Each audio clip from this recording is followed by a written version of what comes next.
Are you a fan of Project Moon? Do you also like tabletop role-playing games? I created a Project Moon TTRPG called The Fifth Trumpet along with Prior Year. We gathered together various Project Moon TTRPG creators including Welvader, Jakkafang, and GreenMageMas.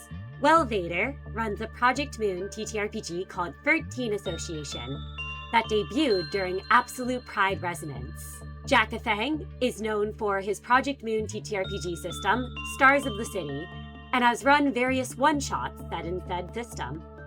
GreenMageMas is known for his Project Moon TTRPGs, Bastion Office, and Lobotomy Runners, both of which use the PM TTRPG system. You can find information on all of the systems below in the description, as well as links to the Discord servers.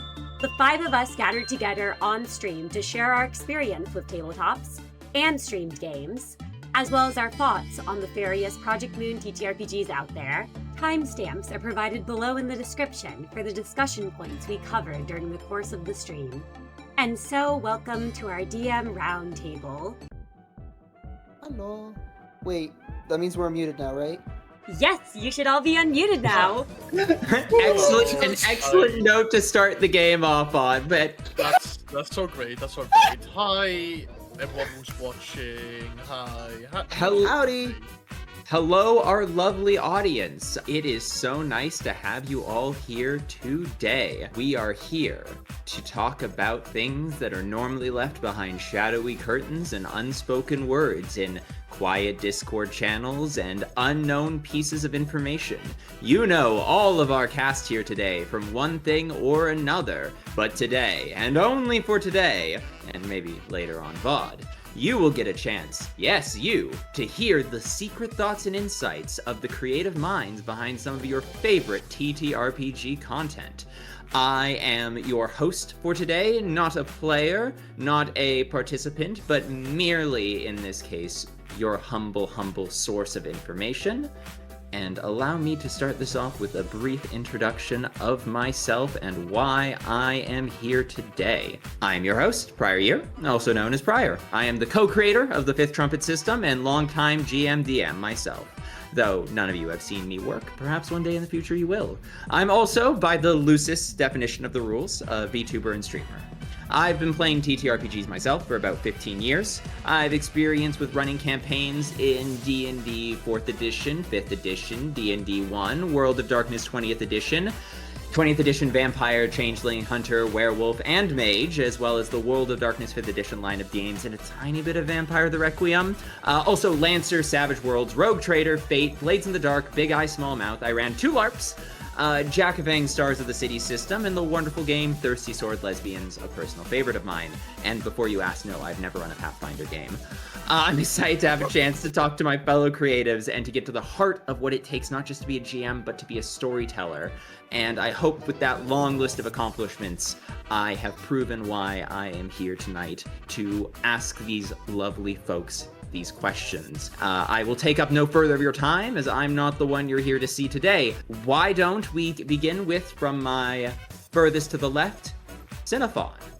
Why don't you take a moment to explain why you're here today and who you are? Absolutely. Hello, everyone. My name's CinnaFaun, also known as Cinna. You can find me here on Twitch or over on YouTube under the same name. I'm the co-creator of the Fifth Trumpet system, along with Prior here, and the DM for the Fifth Trumpet live game, a TTRPG set in Project Moon's universe. I'm one of the players in Welvader's Project Moon TTRPG campaign, 13 Association, run in the Stars of the City system, and I play the role of Bomb there. I've played in various different Project Moon TTRPG one-shots, including Jakkafang's Time Heist using the Stars of the City system, and GreenMage's Lobotomy Runners run in the PM TTRPG system. And I'm very excited to be here. Thank you, Cinna, for that lovely introduction, and thank you for letting me steal your channel for the day. I would have hosted on my own, but I have sworn to only stream WWE 2K 2026 content there. To progress down the channel, why don't we speak to yet another person whom has some experience being here on our channel, GreenMage. Why don't you take it away? I am GreenMageMas. I am relatively new to the scene. I've been DMing the PMTTRPG for 2 years, for 2 years at this point, and I've been playing with D&D since I've been like 10, and I've been just collecting TTRPGs, hoping to play them with more people as time goes on. On my channel, I've been mostly talking about like random Project Moon related things I really enjoy. So, yay. And yes, I also ran lobotomy runners for Cinna, Prior, Jakka, and Tonrep as well. And also ran the Holly office in APR, which was, I have to admit, really damn fun. Thank you for having me on. Happy to have you, Green Mage. Happy to have you. And thank you for contributing to APR. As this is, by the way, a quick aside, an APR affiliated event. If you are capable of giving to charity, you should consider opening your hearts to the LGBTQ plus community. And after your heart is fully open, consider opening your wallet too. Give gay people your money. We need it. Please.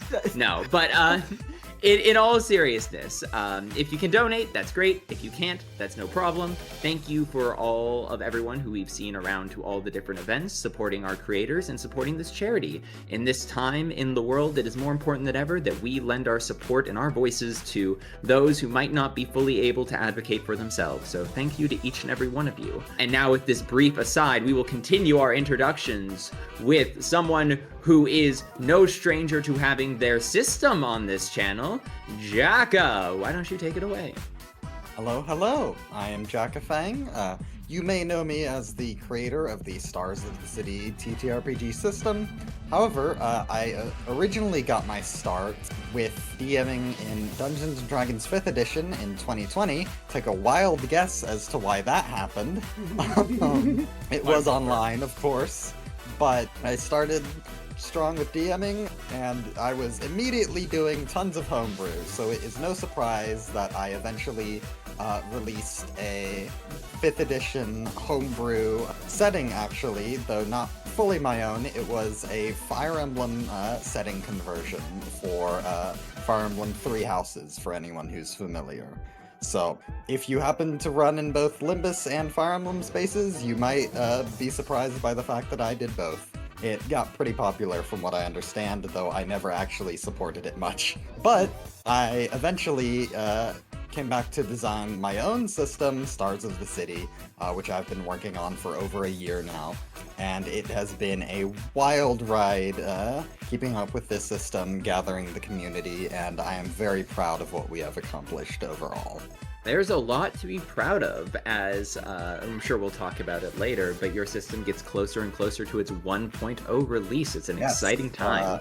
Should be sometime next month. We have, I will say, just a plug real quick, we have an event going on where if you have a Project Moon OC and their art has enough transparency to be featured alongside other art pieces in a big old collage, I'm going to be putting together a big old, like, you know, how you would do a big old group photo of everyone's OCs that I can get.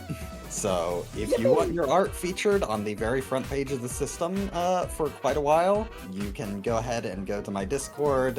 It's somewhere in my channel. It's in every description. But yeah, other than that, I will stop shilling and let the next person take the introduction. Well, perhaps the shilling has stopped, but the chilling has only begun. And speaking about chilling, there is a very chill person here on stream today. A newcomer to the Project Moon TTRPG sphere, but not a newcomer to the Project Moon community. You all know him by his Fumo. Welvader, welcome. Hi, I exist. Yeah, I am in a very weird position where I am an established creator that has recently actually got into TTRPG content themselves.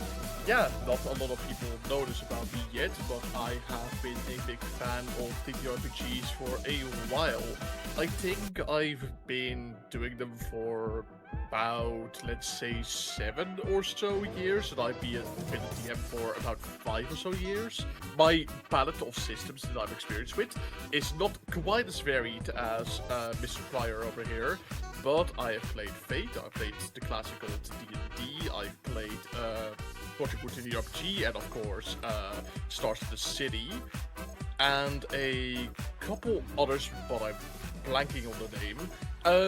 But yeah, I have quite a bit of experience under my belt, and yeah, recently I've been running 13 Association, my very own live stream TTRPG series on my channel. Quick chill, check it out, it's kind of awesome. But yeah, I think that just about does it for me as a person. Excellent. Well, now that everyone's introduced, I've realized I have forgotten to move the slides forward. My apologies. So let's just skip to slide number 3 here on How the dare you, Mr. docket. Host? I know. I am a fool that I am. Bingo. Some of you have already kind of answered this question, but this is also a great time to go over, if anyone hasn't explicitly mentioned it, Cinna, I don't think you fully explained, but if anyone has anything extra to add, our first question is, most of you spoke on your TTRPG experience, actually. Let's start, Cinna. Do you have anything extra to add, just to make sure everyone gets a chance to say something? Absolutely. I can just add that I've been playing TTRPGs for about 6 years now. I think I started back in 2020, but I've only been in the DM seat for a little under 2 years. Prior here is actually the one who got me into TTRPGs and was my first ever dungeon master. So you can thank him for my DMing style. And the first campaign I ever was in was a Dungeons & Dragons 5th edition one, where I played a Tabaxi Celestial Warlock. Since then, I've played in a variety of non-Project Moon systems. A World of Darkness, Savage Worlds, Lancer, and Thirsty Sword Lesbians. It's also worth noting, 5th Trumpet's actually not my first streamed game. I was a player over on a streamed World of Darkness Hunter game along with Prior. I don't think that game is still up anywhere, but it was quite some time ago. I think it was back in 2022 that we were both in that game. Oh goodness, quite a while ago. Yep, it's been quite some time. And I've only been DMing for about a year and a half. The 5th Trumpet's my first ever long-running campaign, which I started back in October 2024. But I've run one D&D and one World of Darkness one-shot before that for a close group of friends. And I've run some D&D games before when I worked at the library, but I don't really consider those necessarily. They were kind of very like loosely played since it was for a younger audience as opposed to, you know, running for an older one. Absolutely. And while we're on this question, I guess this is a chance for any of you to, you know, we can put a little twist on this question, since most of you have said how long you were playing a TTRPG for, but I heard some mention of one's first TTRPG experience, so I guess this is also a chance to kind of ask a deeper question of, for the rest of you, since Cinna touched on it, what was your first contact with TTRPGs actually like? So GreenMage, do you have anything else to add on that? My first contact with TTRPGs. Oh, I was like, oh god, I don't remember how old I was. 10? 12? I was young. And I remember it vividly. I always been a fan of Lord of the Rings and stuff like that. And my dad decided to show me a funny little YouTube video, A Crap Guide to Wizard by JoeCat. And oh, we love Oh JoeCat. my god, we I love do love JoeCat! JoeCat. Yeah, I love their videos. yeah, it was A Crap Guide to D&D, and it was the Wizard episode, because he found the Can segment hilarious, and I thought it was awesome. And immediately on my own, I hunted down that video, found out about the rest of the channel, and basically inhaled as much D&D content as I could. Eventually, after a couple years of just, you know, passively making characters and stuff, I managed to get my cousins into it too. And my dad was already a DM, so eventually that was the first campaign. It was just me, my sibling, my 2 cousins, and my dad. And we had a blast. It was I'll tell you that much. As for PMTTRPG, it was literally just an impulse go. Just kind of like a, yo guys, you know there's a PMTTRPG? Yo, wait, what? Well, not to cut you off, GreenMage, but we'll touch on your experience with... No, I'm just saying we'll touch on your experience with Project Moon TTRPGs in a moment, but thank you for sharing your initial experience. I will have more than a few questions to see how you got into this space specifically very soon, but thank you. If there's anything else you'd like to add for your initial start into the sphere? No, that is pretty much the general story. It's literally JoeCat. JoeCat's a lovely individual. I'm still riding off the high of the one time we got JoeCat was so nice as to raid into the 5th Trumpet. It was a lovely... Damn. Oh yeah, no, we never told that story? No, yes. No, I Yeah. remember. People in chat can vouch for us. No, super wonderful individual, has done so much for the TTRPG sphere. A lovely person. But this is not about such events. This is about all of you. So we will move on down the list to Jakka. What was your first contact with TTRPGs like? You mentioned it was during those years. I said it was 2020. Technically, that wasn't the first time. I had actually played a very quick game right before that with some family members, and also my friend who anyone who's on my channel may know Hyperbat, who I've been showing around Ruina lately. He was the one who actually got me into it and DM'd for me to start. But after that, I was unable to find a group for a while until the pandemic hit, and I'm like, well, everyone's already inside, so I'll just go online and see if anyone wants to play. And I went ahead, recruited a couple players, some of which I still play with now and consider some of my closest friends, and we played, and that was basically it. Yeah, I basically, after playing one game normal, I jumped into the DM seat with a lot of homebrew, because I cannot not do that. But yeah. Lordy. The first time always is what gets you hooked. I made a lot of mistakes, but also did a lot of cool stuff. Hey, that's how you learn and grow. And again, to go further down, Welv, you mentioned a few different TTRPGs there that piqued my interest. So I guess my question is, what did you begin with, and what was it like for you? So funny enough, I started with none of those at all, actually. I'll have you know. It started with no system at all, because it was freeform RP. That is how I got introduced to TTRPGs as, role-playing, first of all, like, as a whole.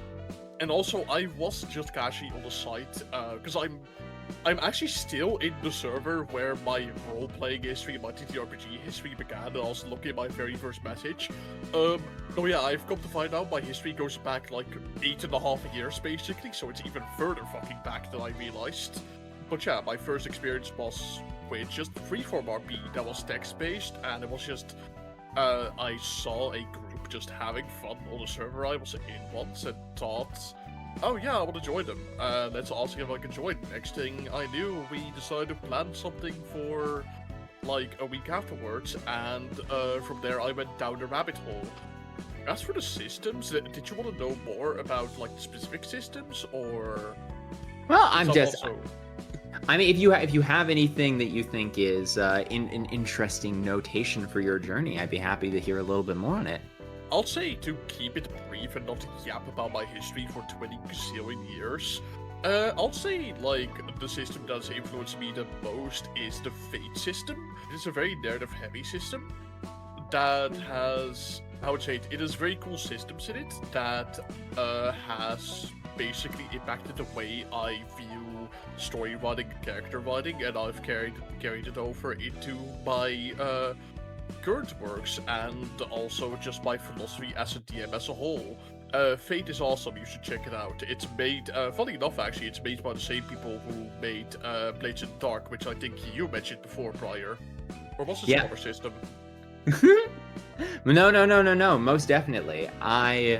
I appreciate the little bit of insight, Welv, and it seems that you went on a very long journey with a bunch of different ones. Cinna and I myself are quite experienced form RPers back in ye olden days, so freeform RP is how a lot of people get into it. And you know what? It's a kind of freedom. It's a kind of freedom that it's easy to miss, but at the same time, the dice add something unique to the whole process. And speaking of the dice, and speaking of games, as I flip to my next slide over here, how long have you been in the PMTTRPG sphere and making PMTTRPG content?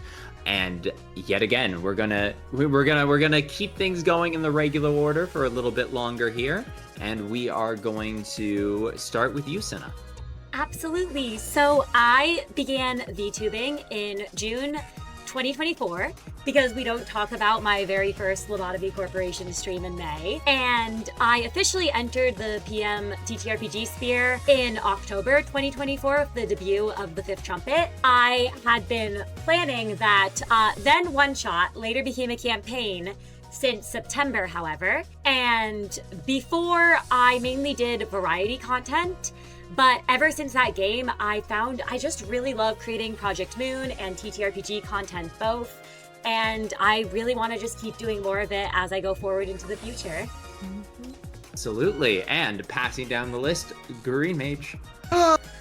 Project Moon has been actually it has somehow both been a remarkably recent and remarkably ancient part of my life. Back when I was first getting onto YouTube, there was this channel I used to watch. I don't remember who it was, but it was super long ago, back when Lobotomy Corporation was first coming out. Ooh. I immediately fell in love with the designs of the characters and the abnormalities, and I thought they were like the coolest shit ever, and I was so excited. And as such, my brain made a little promise to myself. The day I get a PC, my first game would be Lobotomy Corporation. I did not hear about Runa or Limbus until, the tail end of Heathcliff. What year was the tail end of Heathcliff's Canto? When the Walpurgis, where Solemn Lament Yi Sang came out. Let me look that up on the wiki. When was that? Because that was the day I found out about Limbus Company.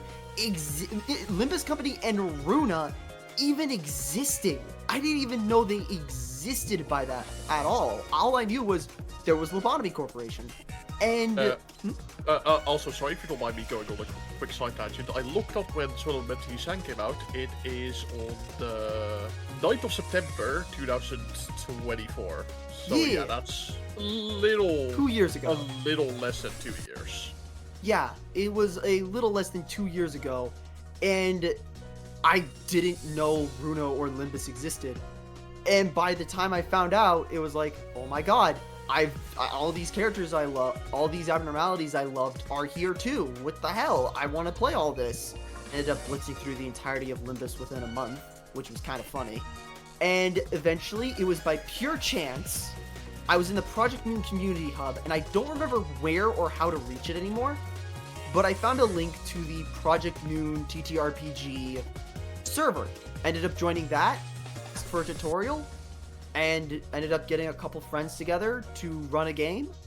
The rest is history. Absolutely. It takes quite a journey, but we all get there in our own way. Thank you very much for sharing. Now, someone else who's been in the sphere for about the same time we have, Jakka. How about your journey?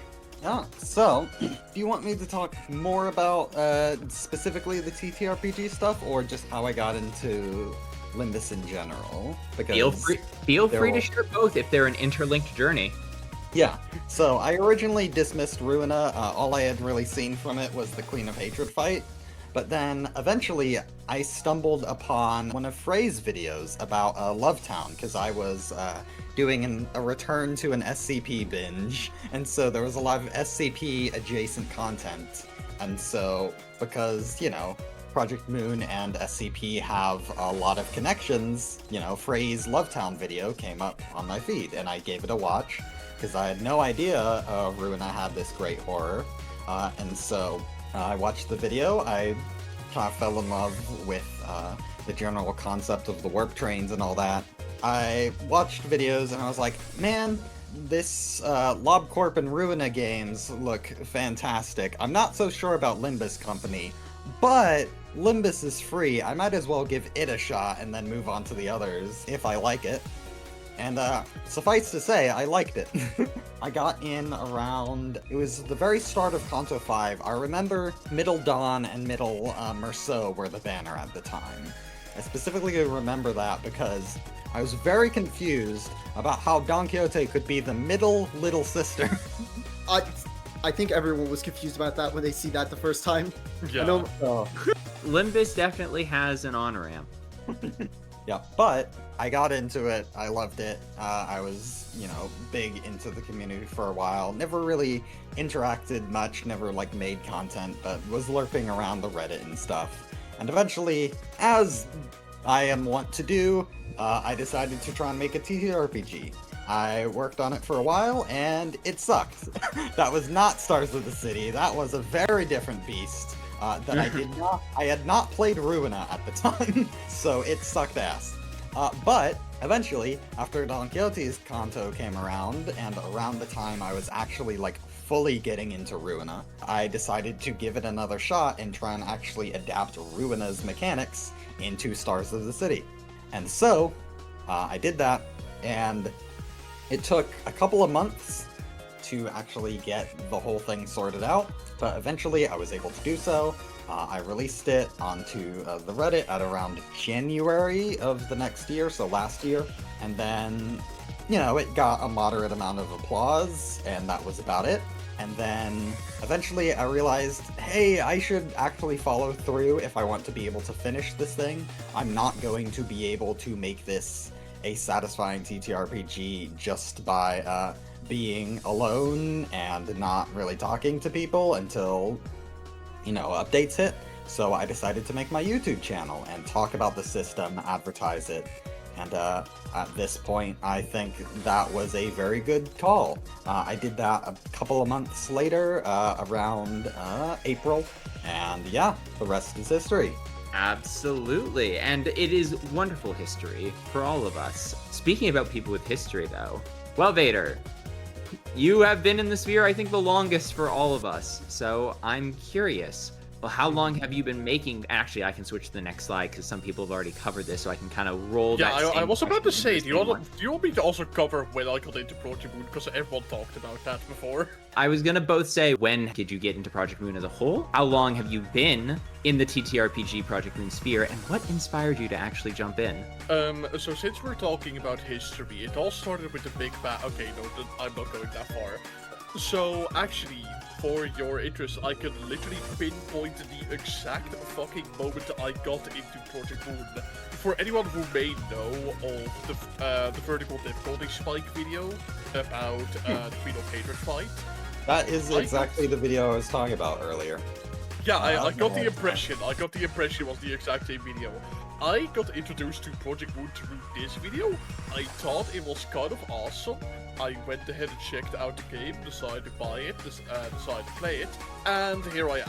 Yeah, once I got my taste of Project Moon, once I got the fight we don't talk about, funny community thing, we don't talk about lockdown, I was absolutely, pun unintended, in love with the game, and decided to, I'm going to start revolving my personality around this awesome new game I found, because it is awesome and it's fun.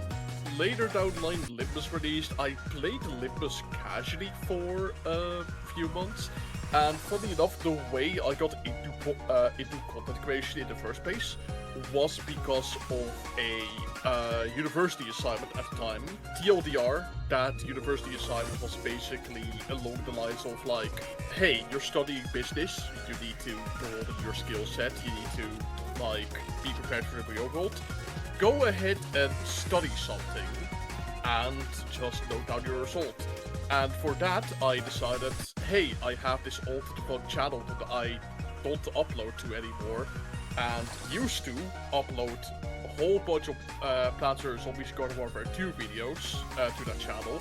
Fun fact, I have about 1,000 of those videos unlisted for no one to ever watch ever, except for one. But yeah, I decided to get into video editing for that assignment, and I decided to just casually upload my video to my old channel. Next thing I know, it had like 2,000 to 3,000 views the next day. My friend immediately shot a message when I woke up to me about it, like, holy shit, the video's blowing up, and we basically had like a back and forth of like, oh my gosh, I should upload more videos, and here I am. So yeah. As for how I got into Project Moon TTRPG stuff in general, that goes back to about, it's a little bit ironic since I only started making videos about it, like, literally 2.5 weeks ago. Like, not even beating around the bush. But I first got exposed to it about 2 years back, when I saw, I think it was in PMCH, they made an announcement like, oh yeah, hey, this is one of our collab servers, and it linked to Portable TTRPG. I decided to check it out, thought it was awesome, and I decided to run it for a couple of my own personal friends, but my own friend group. I thought Portable TTRPG was awesome, but it wasn't quite what I was looking for. I eventually stumbled onto Stars of the City and thought, you know what, this is kind of awesome, and I want to make a series about this.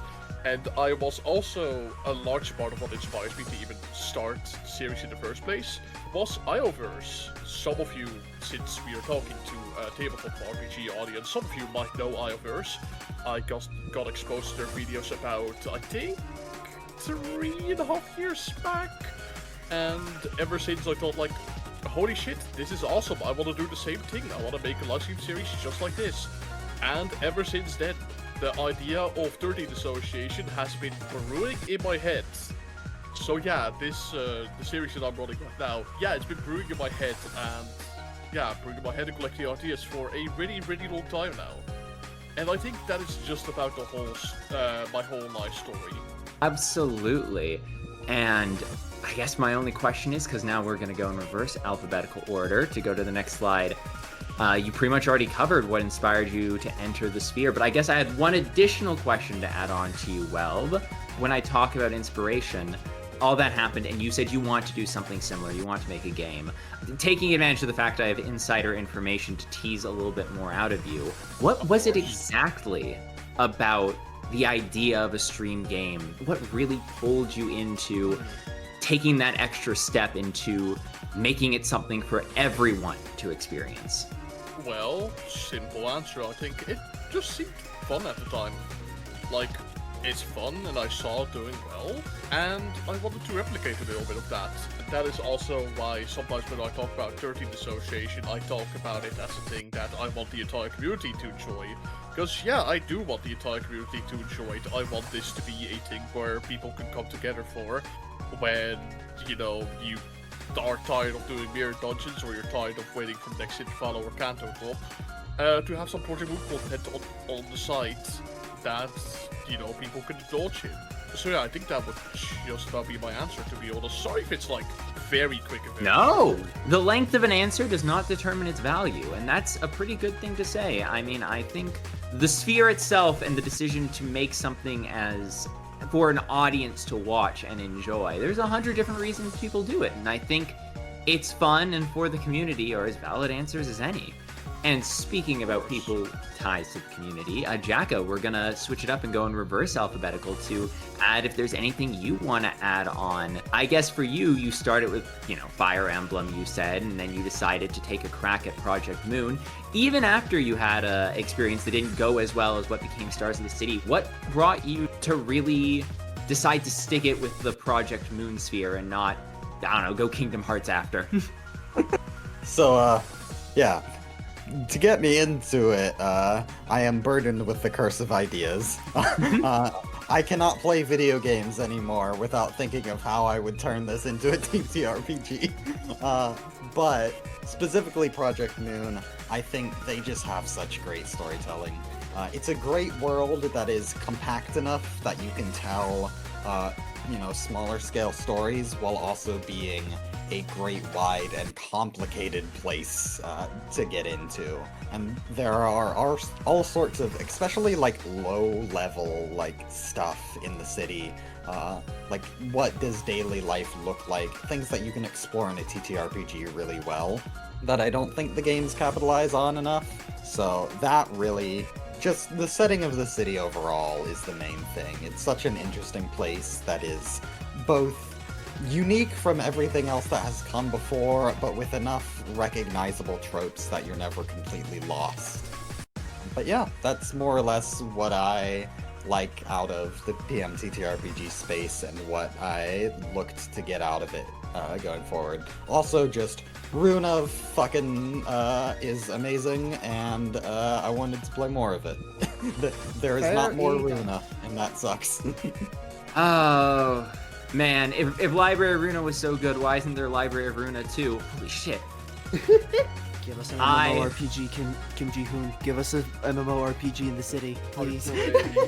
Listen, Listen, Project Moonland will be real. They will close the park at 3 in the morning, and you will be chased by costumed employees out of the park and killed and harvested for your organs if you're too slow. Speaking about Wait, about the wild ideas that draw creativity, GreenMage, do you have anything to add about what it was about Project Moon specifically that brought you into the Project Moon TTRPG sphere? Abnormalities. I'm just gonna be flat when I say it. It's the abnormalities. It's always been the abnormalities. It's always has been the abnormalities. Literally, I have almost every. Let's put it this way. I have almost every single abnormality in my head, rotating like a microwave.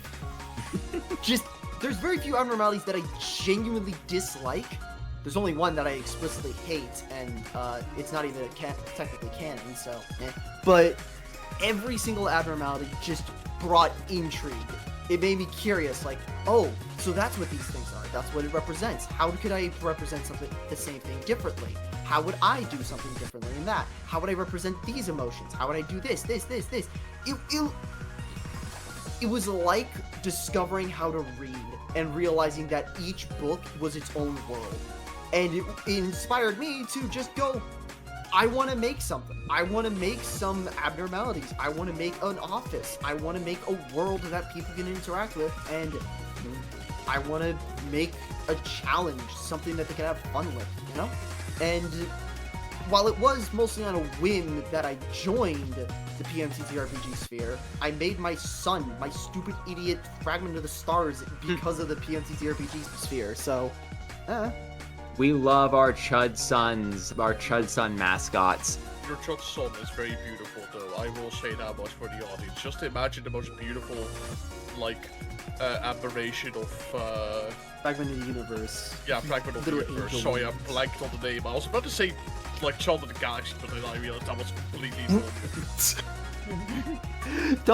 Don't worry about it. Everyone makes that mistake at some point. Potato, potato. Same thing. Ready. Tomato I wouldn't say and that, tomato. but alright. No, I'm just joking with you. I'm just putting your leg.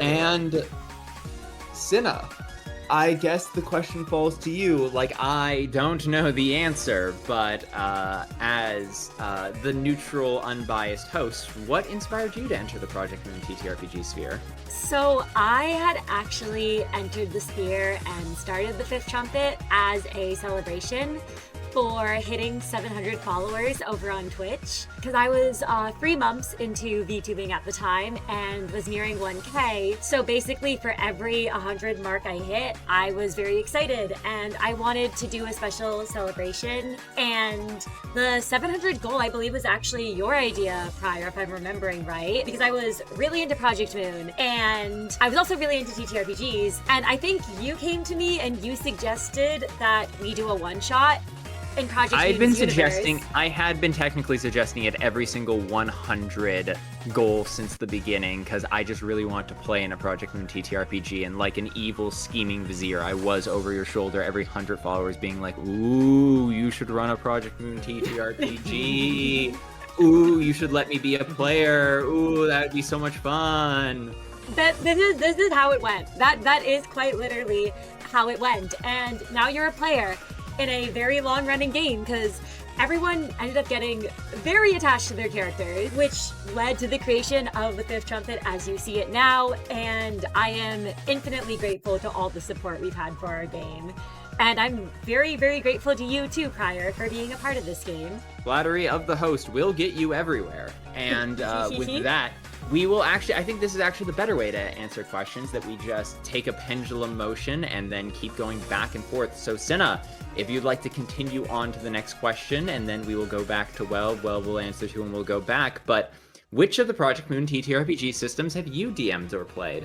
Oh, yes, so I've obviously DM'd in the Fifth Trumpet, given that it shares its namesake with the campaign, and it's the one that Prior and I created. But I've also had the pleasure of DMing in your system, Jakkafang, for Stars of the City. I got to run a crossover event with Jakkafang here, and it was basically a canon event set before the Fifth Trumpet campaign. And instead of using the Fifth Trumpet system, we used Jakka's Stars of the City system. I admit, I was very new to the system at the time, So in hindsight, I probably should have built the characters differently. And yes, like Max is bringing up, we don't talk about the Mountain of Smiling Bodies encounter. And I would like to formally apologize for the abomination that was Mountain of Smiling Bodies. But I had a lot of fun. And that said, I definitely want to run in Jakkafang's system again, especially now that I understand the system and have a lot more experience under my belt. I've had a lot of fun playing in Stars of the City. I got to do 2 one-shots, both run by Jakkafang,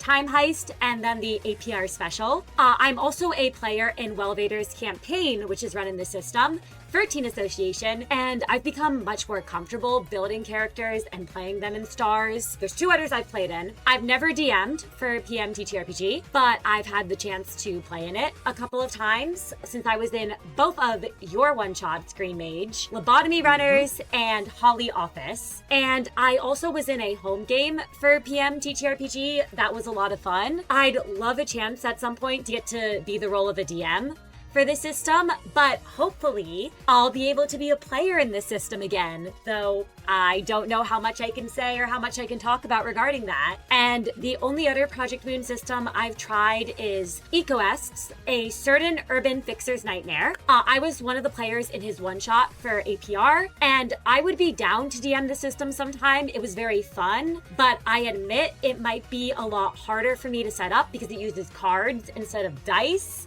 which was very unconventional. It was very cool, but it was very unconventional. That would probably be a lot more difficult for me to run this system compared to the dice-based systems. I know there's more PMTTRPGs out there, but I haven't had a chance to try any of them, so I don't really have much more to say there, but I hope in the future I might get to find even more. Absolutely. Thank you for your insight. Green, why don't you pick up where Cinna left off?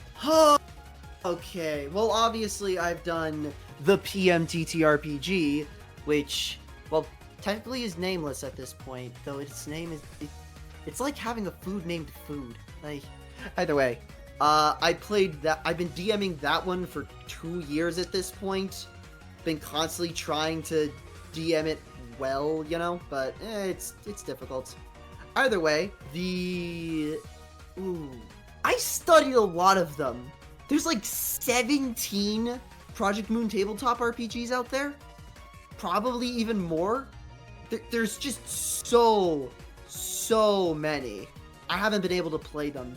I played Stars of the City with Jakka in his one-shot, which was genuinely a blast. But other than that, those are the only 2 PMRPG systems I've really done, sadly. I'm hoping to do more, though. I've been collecting many of them, so hopefully I find players.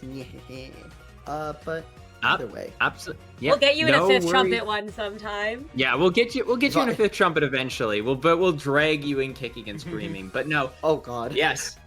No. It is crazy how far the sphere has grown and expanded in such a short period of time. It's so wonderful. It's such a pleasure to get to introduce so many new people to not just Project Moon TTRPGs, but TTRPGs in general. It's so nice to see more people get into the community, and I'm sure you've all seen the community grow as we've gone on.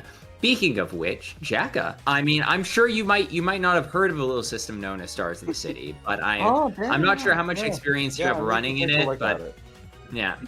Obviously, Stars of the City, I intentionally stayed away from viewing any other systems before that. I took a look at one that I can no longer find. I stopped reading the moment I realized they were splitting count and potency, because that's just too much to keep track of. There's a reason I didn't do that in Stars of the City. But I do want to look through more. But I have actually played in GreenMageMas' 3-shot of the PMTTRPG. And I have also, just as Cinna was saying, played in a certain Fixer's Urban Nightmare with Eco, and that was very fun. I've enjoyed both of those, and it is interesting to see how other people take it, because I'll probably talk about this more later, but Stars of the City, while it was, made for anyone to be able to play, hey, it wasn't necessarily made for everyone to enjoy. It was not ever going to be the all-round end-all be-all of Project Moon systems, and I like seeing how each other system has made its niche. I mean, it's crazy how many different niches the games can cover. One thing, Jacka, yes, I am biased as the co-creator of the Fifth Trumpet, and I will be abusing my position as host to talk about it a little more. It is, one thing I know we said very early on is when our communities started to merge is that, especially when both of our systems were slightly more in their infancy, that it was very nice to share a community where we could say, hey, if you really want, like, good, like, numerical, like, plotted out character depth system, you could go play Stars of the City. If you're looking for highly narrative, like very rules-like system, you could come to Fifth Trumpet, and I'm sure you can agree that it really goes to show that there's no one perfect book. There's no one perfect system, and it's so nice to see all these different systems because it gives each of them room to explore in a way that if they were trying to please everyone, no individual system could do. But speaking of systems that are trying to do everything and please a large audience, the Fifth Trumpet is a... No, I'm joking. It's... to speak on systems I have a lot of experience on, why don't we go to Welv talking about a system, speak even more on Jakkafang's systems, and perhaps anything else you've had a chance to touch. That was, first of all, that was one of the transitions of all time. Love that, Thank you. loop you did over there. Thank you. I consider myself the fighter jet pilots of hosts. You never know where I'm coming, you never know where I'm going. Never let your, like... Never let them know your next move. Not even yourself. No. But sorry to say, unfortunately, my history with, like, the system that I've played is very not many, and also my experience with them is rather brief, as I've always been on the DM side of things.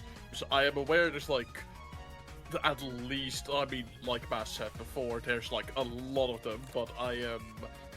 my expertise comes primarily with Portable TTRPG and Jakkafang, Star of the City.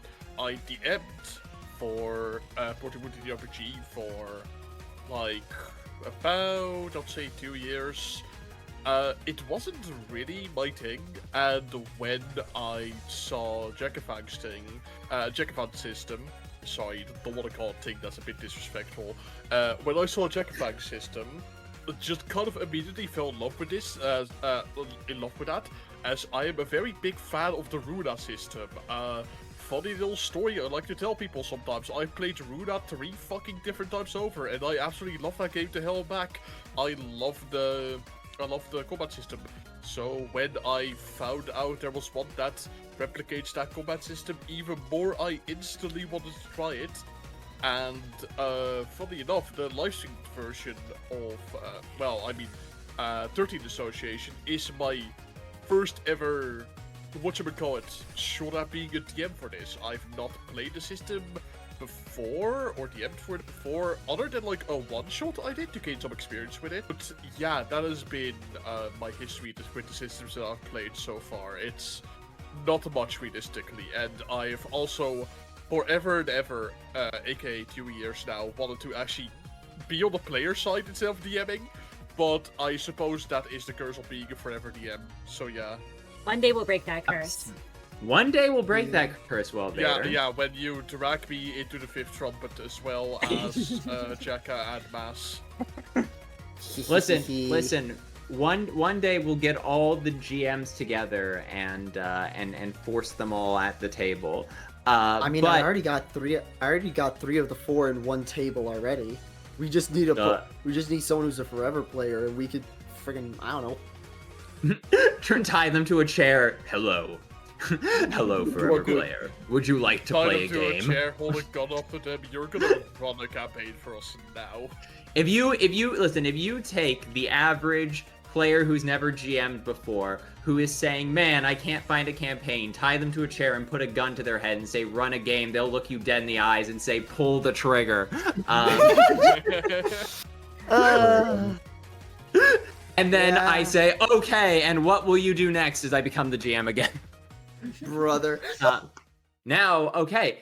I would say that concludes the first section of our questions, which is kind of our intro, how we get in there questions. And now we can get into some spicier stuff. Preface this next question. with a note that yes, you are allowed to glaze yourself, and also obviously speak only on what you've played, and that we are all friends here, and we are critical of each other, and yet we speak as professionals. That I will switch to the next slide, and Cinna, I will ask you, because you are my friend, the most incendiary question of all. Which Project Moon TTRPG system is your favorite? So, I am going to take the centrist answer here, and I am being genuine when I say it. There are parts from Fifth Trumpet, Stars of the City, and PM TTRPG that all really, really appeal to me. I'm not gonna lie and say I'm not biased towards the system I created, because I really enjoy the Fifth Trumpet for its freeform and its World of Darkness base.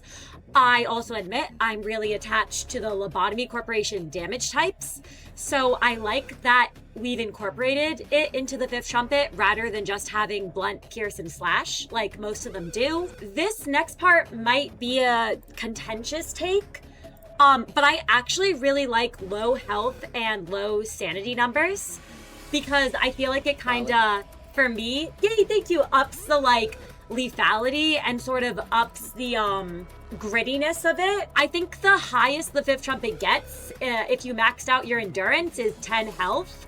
And if you maxed out your focus and calmness, 10 sanity. And then you need to have ego gifts or passives, such as like passive metal tattoos or passive prosthetics, to get beyond that amount. I also do feel, and any of you can contest me on this, the Fifth Trumpet does the most out of combat of the systems I've played, at least. Like, I feel like there's the most to do when you're not in combat, because aside from Stars of the City's archetypes, which I love archetypes so much, none of the other systems really have passives or flaws or mechanics for social interactions beyond rolling for the base stats. That said, I think Stars of the City is my favorite in terms of combat. I at first wasn't the biggest fan of re-rolling dice each round, until I realized when you roll shitty on your initiative and you get to re-roll for the next round, it is the best feeling ever.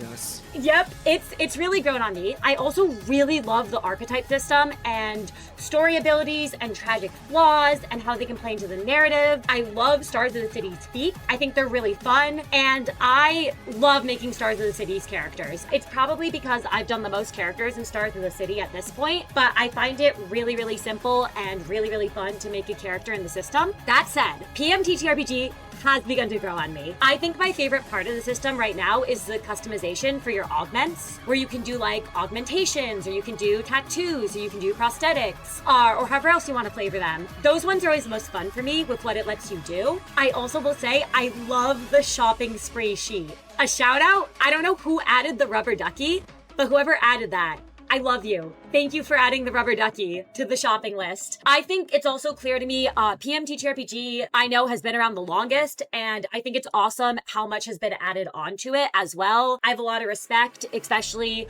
the fact that they've been in this space for as long as they have, and to see all the modifications that have been made to the system. And I think part of my bias is also I have not played as much in PM TTRPG, so it's definitely something where it's begun to grow on me more. I will also say I like that they have an actual movement system, because even though I'm a bigger fan of freeform games like Fifth Trumpet and Stars of the City, where movement isn't really a thing, I do really, really love how PM TTRPG handles movement. So I'm gonna say it's one of those things where, rather than answering which was my favorite, I'm gonna say there's things that are my favorite from each of them. I will also say too, that said, the way the Fifth Trumpet campaign is run, I don't think I could feasibly use either of the other systems. However, that won't stop me from possibly in the future doing one-shots where I try out a different system in the Fifth Trumpet canon. But that's my answer, and I really enjoy all of them. I admit I don't know enough about the other systems to really weigh in on them or to say they're my favorite, but I hope I can get more experience with them. I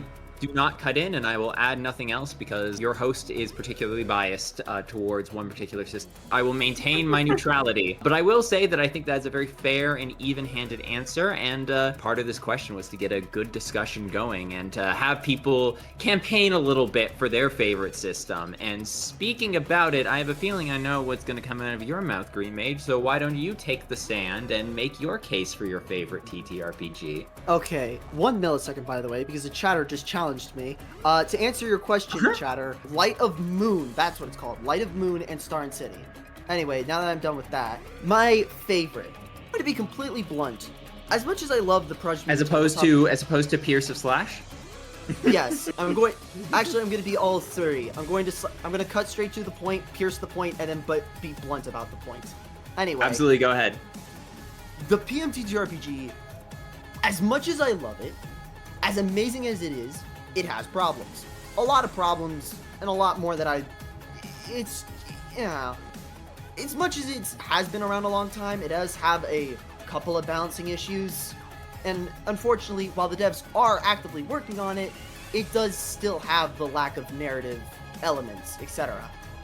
And I really appreciate both the 5th Trumpet and Stars of the City for having that in. Because, I'm going to be blunt when I say this, the PMTTRPG combat is genuinely freaking insane in the best way possible.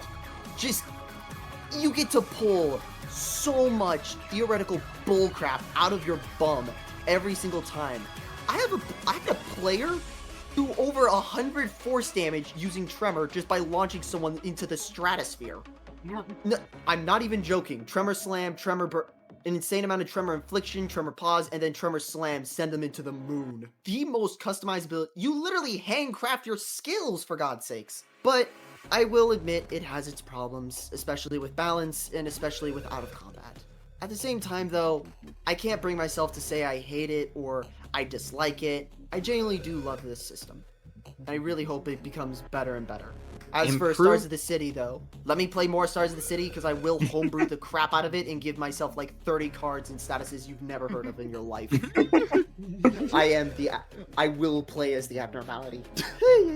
No, I think there is no greater expression of love than criticism. Because this is something my old acting instructor used to tell me, one of the wisest men I've ever met. He said, the greatest compliment of your work is a critique, because it means that they genuinely believe you're capable of improvement.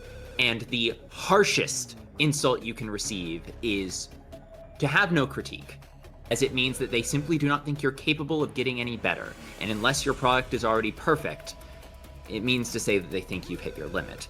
So having the belief that even your favorite system can do so much more better is a sign of your deep love for that system. And I think that is a beautiful sentiment. And on that beautiful sentiment, Jakkafang, I'm curious to hear what you're going to champion as your favorite system. Yeah. Well, obviously, Stars of the City is made towards my personal taste. I will say specifically, actually, it's not even just made to my taste, it is made to the tastes that I've been trying to develop as of late, starting with 5e. I love 5e, but it's got some very interesting both antiquities in its rules and also a lot of modern innovations that just did not work. And so it taught me a lot of old habits that I kind of wanted to discard as I went forward into making new TTRPGs. So I specifically tried to focus on just the stuff that really mattered when it comes to narrative. So like, I only recently made it so the system has an inventory at all. All items your character is just abstracted into the narrative because keeping track of that has never really mattered, in storytelling at least.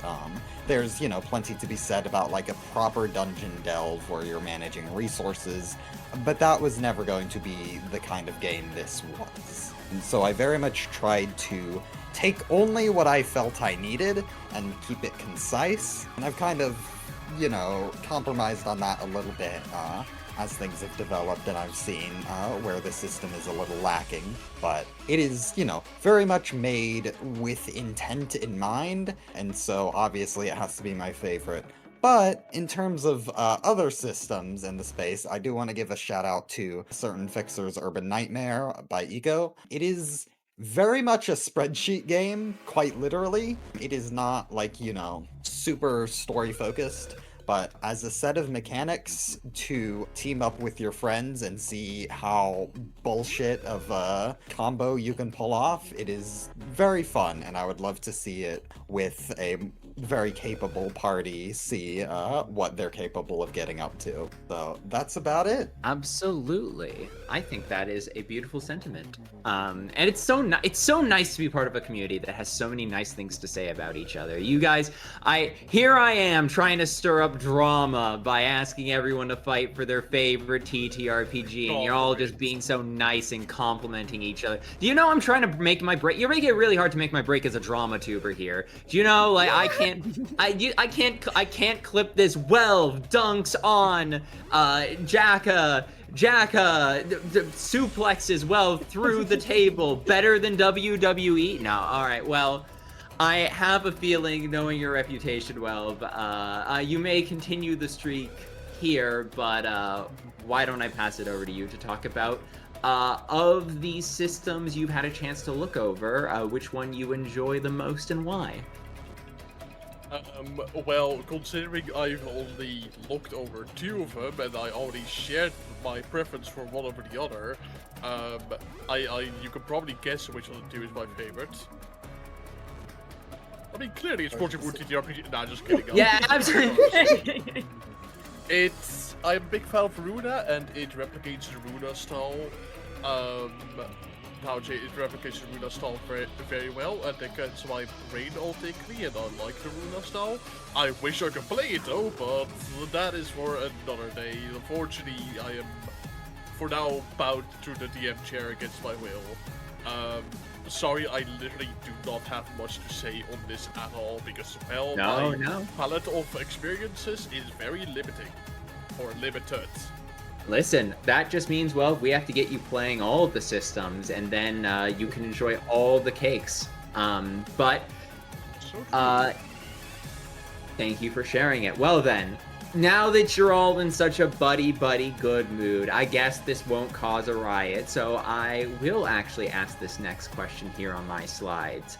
Now, I would like you to begin with the system that you complimented. I would like you to begin with your favorite system, and then if you have anything else to say about any other systems, you can throw that in. But are there any elements of the Project Moon TTRPG systems you know that you would like to see improved? And that's not saying like, oh, I think this is a fundamental problem. We're talking about your preference as a GM, as a game runner, or as a game creator that you would have liked to see more of out there that you think would either play more to your preference or would make the system better for you as someone who either runs or creates. We're actually not going to start with you again, Well. I'll give you some time to think on that. I know, yeah, you didn't say the 5th trumpet. Guess what, Well? You don't get to say anything else no. You're literally my worst team. Well, what did you say earlier about, like, me upholding your reputation? No, I'm going to kill your life on stream, actually. Yeah, absolutely. My opinion depends on... Absolutely, yeah. Oh, you think I'm a player in your game? No, I'm a secret agent. I'm going to build up 13th Association and destroy it from the... No. Speaking of which, Cinna, why don't you go ahead? Absolutely. So, in terms of improvements I like to see, obviously, I'll start with the 5th trumpet. I'll say its biggest flaw.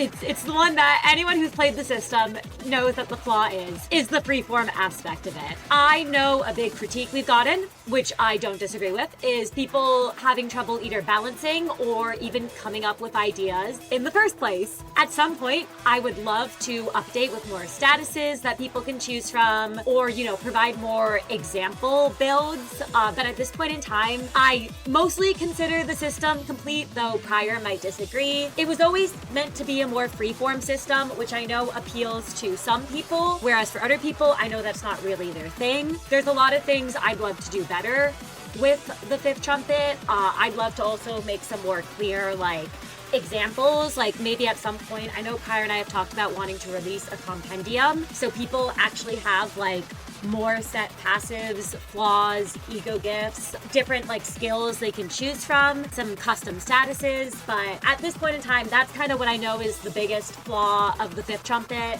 I am always open to hearing other people's critiques on the system. I admit I'm more focused on the game itself than the system because, as I said before, it was always meant to be more freeform. And I actually will admit too, Prior and I ended up deciding to share the system and make it into an official system because we were overjoyed to see that people wanted to do their own campaigns using our system. We never expected that, so we were really, really excited to hear that. And I would say the system's a love letter to the community. It was really made because we wanted people to be able to enjoy their own games as well. So yeah, oh, and yes, no, I absolutely agree with you, Soldi Mono, on that. I know the biggest issue is people not really knowing how to make stuff, and that's one thing I'd love to do better with it. Getting into the other systems, I will say, I think both Stars of the City and PM TTRPG are much more in-depth when it comes to creating builds for combat and just combat in general, but I'd really love to see more narrative aspects from these systems, even though I know that's not,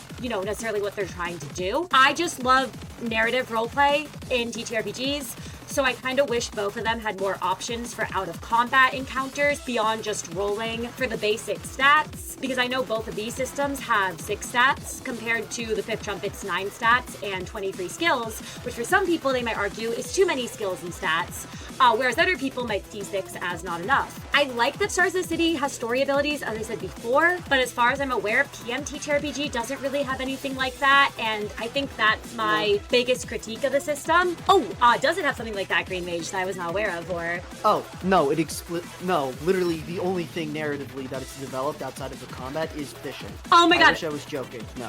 Listen. Hold on. No, hold on. There We're is- stopping this conversation for a minute. Project Moon TTRPG has a fishing system? They have a fishing Yes. minigame.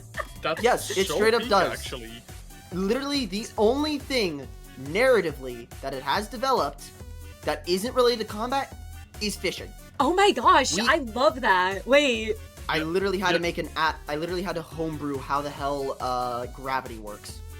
All right. I do want to say props on you for going into uncharted territory, quite literally, because Project Moon has never introduced the concept of fishing in any of their medias. Yeah, this isn't derivative work. This is new unbridled territory.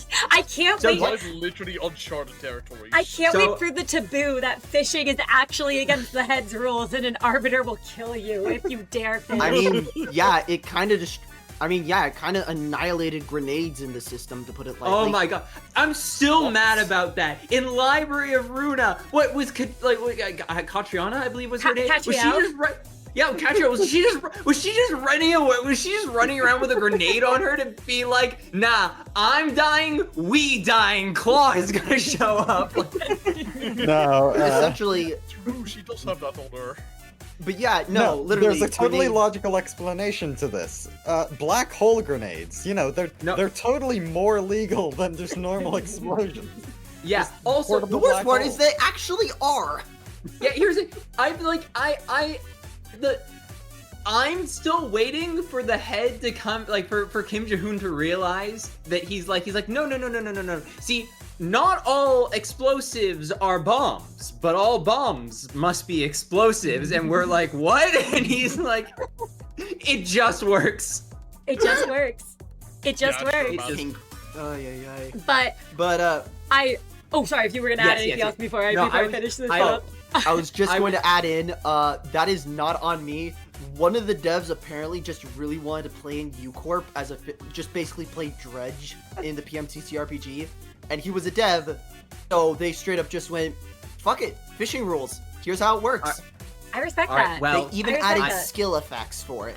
I will end that there, and I will say, Jakka, once 1.0 drops, please delay the firearms. We need the Stars of the City 1.1 fishing expedition. Thank you very much. And Cinna, to bring it back to you, I believe you were Yes. saying Oh, it doesn't have yes. story abilities. Yes, I would really, really love to see more narrative out of PMTTRPG. Hey, make more mini games. You've made fishing, make gambling, make some other fun stuff. No, but jokes aside, that's my biggest thing. I would really love to see more narrative stuff. Also, I'm very sorry because I know some people are very big fans of Stagger. I am not the biggest fan of the stagger mechanic in either of those systems. Indomitable is really fun.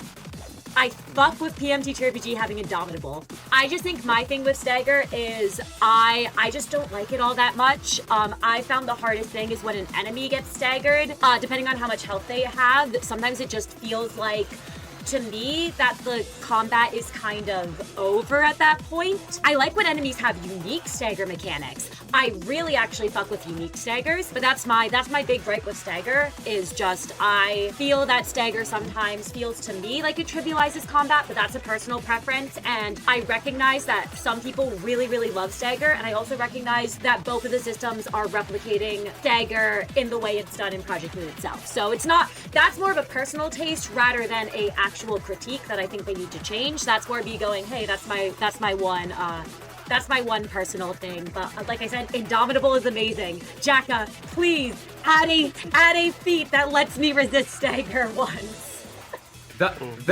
I like to mention. There's our Capstone 8 module. Yeah. Small suggestion. A special skill gives you a unique status effect. Or actually, no. Literally just make it like Indomitable.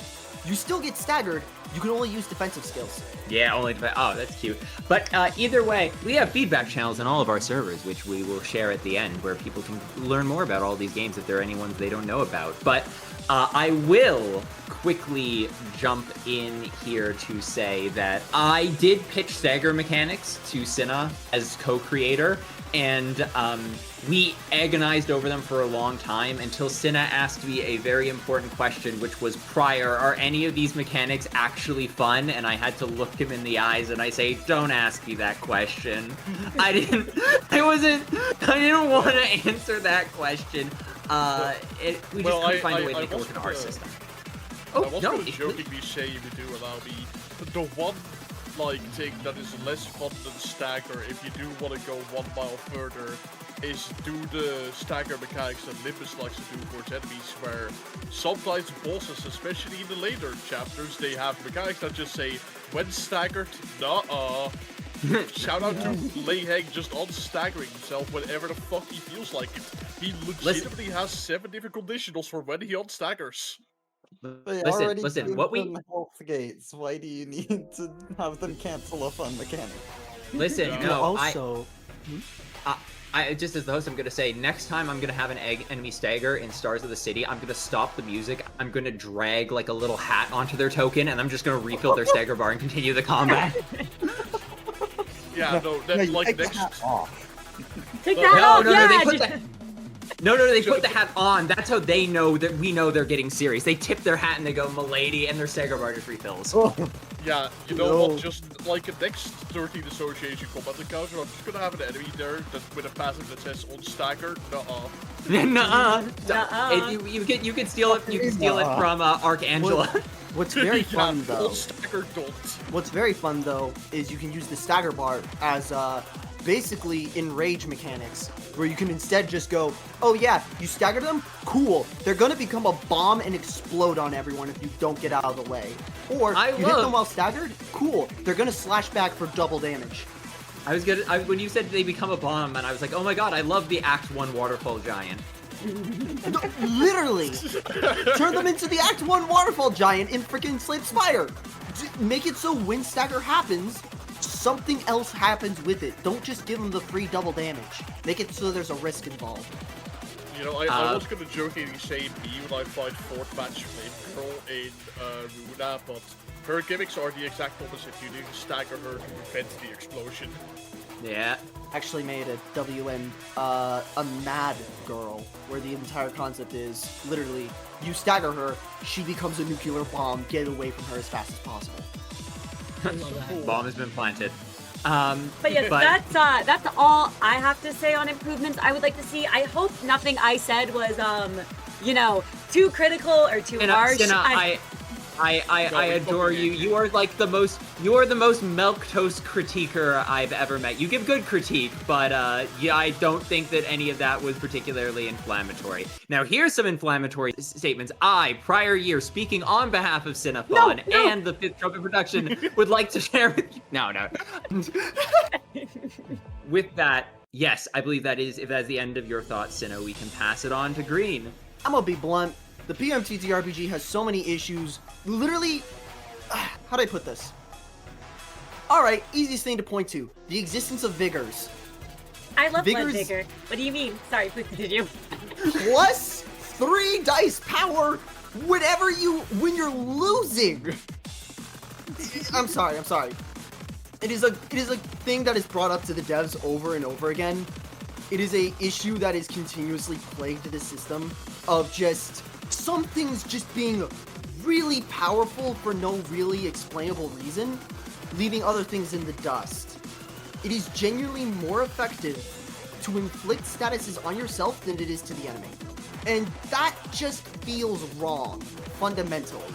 It feels very wrong that that is the best option. It also feels wrong that narrative, the only narrative thing we have is fishing. Though, admittedly, the devs have been actively working on that, so I can't really say much. I just need to wait and see that.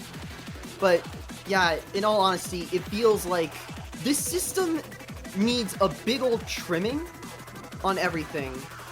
Nerfs across the board, and more guides to DMing. Every single thing I've had to create every single unique enemy that I've put my players through. By hand. Stats, everything. And that just isn't good. It would probably be for the better if just 2 things. Monster manual, nerfs across the board. Bada bing, bada boom. That and emotion points are just, they're too much to keep. The system relies way too much on automation for its own good. Genuinely, it is... I've exclusively played it outside of Owlbear. Outside of Roll20. And, yeah, it takes a while to get through turns because of how much stuff you have to keep track of. So, like, either A, making it so the sanity bar actually does something functional so you don't really have to pay attention to it. B, removing light and making it sanity. C, making it so emotion points don't exist, because I don't think I've met a single person who actually uses emotion points outside of West Marches who exclusively use it to min-max. It's just, I love this system to death. It's amazing. Hell, again, it's hilarious sending someone 70 squares using just in a direction because you feel like it, or literally turning yourself into Dudley from Street Fighter 3. But it needs a cleanup, desperately. And I really hope the devs will, to kind of paraphrase what you're saying, it's for all the pros of the systems you said, which is it feels like a real community effort. It also feels like a community effort where there's a lot of individual pieces that look like another hand has touched the beacon. How unbelievably modular it is to the point Made where by committee. It's awesome, but it needs cleaning up. I'm gonna be honest, as much as I love smoke, get rid of it. Not necessary. We have fragile. It's just the system's desperate. I don't know. I don't know if I'm gonna be the one to do it. I don't know if someone else is gonna do it, but maybe the devs do it. I don't know. Either way. Hey, listen. All changes start with a single belief, Green Mage. My recommendation, run a game, pitch your homebrew, tweak it as you go, and one day someone will say, can I play your version of this game? And I have to go to Cinna at 3 in the morning and be like, these rules exist in like 14 paragraph pages on sticky notes I've sent to the other players in ciphers. I guess we gotta write it down now. Once you make the PMTTRPG together, you will never stop wanting to beat each other to death. Yeah. Speaking of beating things to death, don't know why that was my transition of choice. Right. Did GreenMage have thoughts on any of the other systems, I just have actually? One last thing. Speaking of beating each other to death. This is related to beating each other to death. Stagger should not last 3 rounds. Why does Stagger take 3 rounds? That's not okay. Make it 1, make it 2. Don't make it so you have to spend a turn staggered, spend a round getting staggered, spending a round staggered, and then spending your last round getting unstaggered. Like, no. That's not okay. Shorten it down, boys, please. Yeah, I do love it when a TTRPG system has a mechanic that says, hey, you're no longer allowed to play the game for like the next half an hour, go look for your phone money. Pretty much. Yeah. Nerf Stagger, please. Now, Jacka, feel free to talk about things you'd like to see improved, and feel free to speak on your personal preference as a game runner if you would like to. Go right ahead, the floor is yours. Yeah. So, obviously, I'm mostly going to be talking about my own system, and so it's going to be a bit of a different conversation when I'm the one actually in charge of making the changes. But I will say, generally, I am very happy with the system. I think the base mechanics of what I'm going for is very good. It's just a matter of getting there, and that requires constant tweaking. Tremor is the one currently on the revision block, as anyone who is in the Discord may have seen Archangela's Tremor Manifesto, which I've still not fully gone through, but will absolutely be looking through to see what the problems are. I've kind of identified some of them already based on what people have been saying. But, you know, there are constant adjustments that need to be made overall, but I am very happy with the broad strokes. It's just a matter of putting the vision onto paper and into the rules. But I do think, honestly, the main thing I need to work on is really getting that intent out to players and especially dungeon masters, and really making sure they know what the system is going for, so they know how to either, you know, run it to its fullest extent as intended, or figure out where things need changing and why things were done the way they are, so that they can then change the rules in ways that don't completely ruin things. Because, you know, I am all for people homebrewing, but in order to first break the rules, you have to know why the rules are there in the first place. Because I do not do these things because I think it would be silly. I do them because I want to keep things in check. And so generally, I think, yeah, making my vision more apparent to people so that they can make more informed decisions about their own games, and also generally tweaking the system a bit more to stay in line with that, because my original hope for the system was that combat would last more scenes, but scenes would go by a lot quicker, and the more I add mechanics that, you know, slow the game down in the moment to moment, but also speed up how fast you kill the enemy. And so I want to very much find a nice middle ground where combat can last long enough that you actually feel like you are, you know, it's not just a matter of unloading all of your skills early in the combat to kill the enemies very fast. It's a lot more planning, a lot more making sure your resources are being built up and spent right, stuff like that. So it is very much a matter of I need to test the system more, figure out how the flow works and how I can adjust it to be more in line with the version I have in my head. That is always the goal. I do also want to mention a certain fixer's Urban Nightmare. Generally pretty great. It is very much, like I said before, a spreadsheet system. It's honestly closer to a video game than a TTRPG in a lot of ways, which, you know, I can't really comment too much on as a flaw, given I am literally adapting Ruina. But what I would like to see of that, and I probably will talk to the developer because I can do that. I think a little more narrative stuff. I think there are some adjustments that need to be made, given that narrative roles also exhaust the group's resources the same as combat, which can get very interesting, and also just itemization can be a bit of a problem when it's that much, and the city has such a wide range of things you can do, it can often feel a bit limiting. But generally, you know, pretty great system, and it's still early in development, so I can't wait to see where it goes. Jacka, may I ask you one quick follow-up that I think our audience would be dying to know the answer to? Mm-hmm. You have 5 minutes on the clock. Defend Stagger.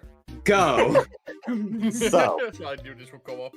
I think it's good to have, one, a strong feeling of danger beyond just, oh, I have, a certain number of hit points that I need to, keep up. A big problem with a lot of games is the only hit point that matters is the last one. And so having a second resource bar that you need to manage to avoid being put in a bad position, but that you can still recover from and isn't an auto failure is very important. And also being able to manage the enemy's stagger, having a separate goal to achieve in order to get to the main goal of kill enemy, very nice. And I do fully understand that it can make combat flow very weird. Fully understand that, and it kind of ties back into what I was talking about before of combat should last more scenes, but the scenes should be shorter. The scenes were not necessarily meant to drag on as long as they do in, especially a lot of one-shots where people are learning the system, and so getting staggered there can take a very long time and feel like you're really not getting to do anything. But if you stagger a boss, the next turn is going to go very quick and you'll be able to get right back into the fray. I have considered reworking Stagger to work a lot better with especially multiple dice, where you're essentially, instead of losing all your dice for a round, you are instead losing a certain number of dice overall, and then once those dice have been passed, then you recover from Stagger instead of it being by scene. And that would make it feel a bit more impactful in a lot of ways. However, that has been a change that has generally been met with a lot of, I can see where you're coming from, but it doesn't really feel right to me. So I've held off on that for now. Might revisit it in the future, having more experienced people looking at it and seeing how it can go wrong, how it can go right, all of that. But generally, I think Stagger is useful for the system. It is, not for everyone, but I think given that it is really the only thing in this system that will ever prevent you from doing anything. Even if it is a universal mechanic, it's a universal mechanic that you always know how to deal with. You always have tools to build around it. As opposed to something like, D&D, where a first level Tasha's Hideous Laughter can completely incapacitate you for who knows how long. You might constantly low roll and be stuck forever. You might high roll once and be perfectly fine. You have no idea, but at least here, you know what you're dealing with. You have options to work against it. The enemy you know better than the enemy you don't. Oh, right. That only took you 3 minutes and 43 seconds, technically. Woo. And I think that was a very spirited defense. You certainly convinced me to the value of it. And with that, though, and that spirited defense, Welv, why don't we pass to you? Now, granted for you, Welv, you've only really had a chance to play one system. So you're now that Jakka... Oh, two systems. Yeah. Now you've had a chance to play two systems. And now that Jakka has exhausted their chance to defend themselves, now you can... I'm staggered! Oh no! I've got a controversial opinion here that I'm going to be sharing with y'all and the audience. I don't particularly mind Stagger, and I kind of like it. So yeah. Anyway, while I have only played a couple of systems, I have checked out multiple. I know the question is about, like, a specific TTRPG system, but I think this critique that I'm going to say can be applied very widely to pretty much most of the portable TTRPG systems out there. I would like to see mechanics for social counters enhanced in some way, or, anything outside of combat to be put a bit more emphasis on.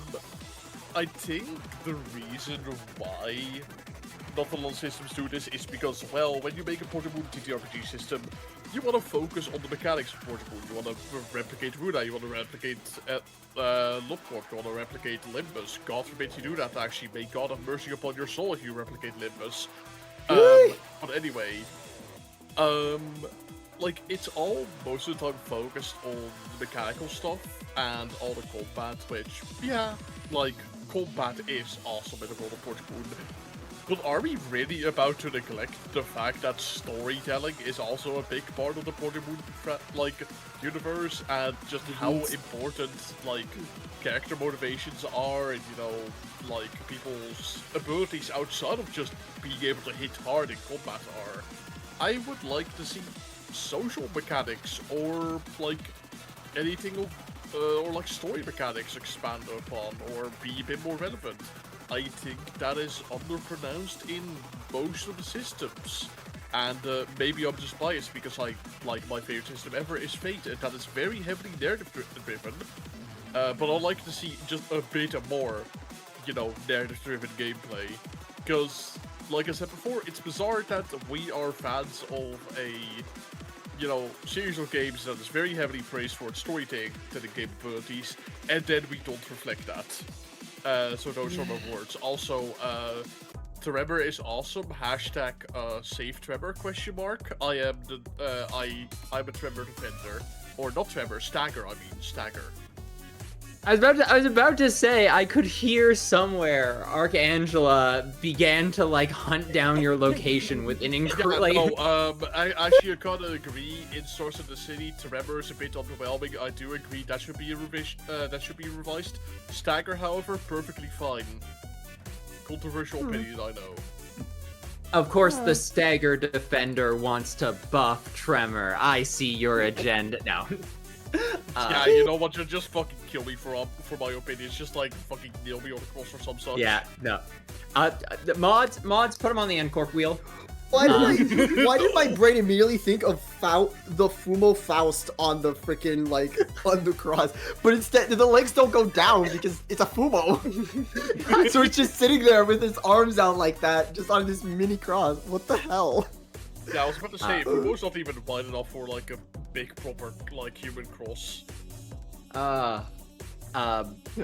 Excellent. All right. We are going to... This has been an excellent discussion so far. I don't want to keep you all for too long, so we're going to blitz through the next question relatively quickly so we can get to some meat and potatoes. The next one was, are there any Project Moon TTRPG systems you haven't run yet that you'd like to try and run in the future? And we're going to start with you, Welvader. Oh man, I wonder if there's an awesome system made by some of my friends here that they would like to advertise and chill right here, right now. Starting with the letter T and ending with the 5th Trumpet. Wow. I think that is enough of an answer. Right? Excellent. And an excellent choice, Welvader. Good answer, nephew. Good answer. Good answer. Good answer. Good answer, little brother.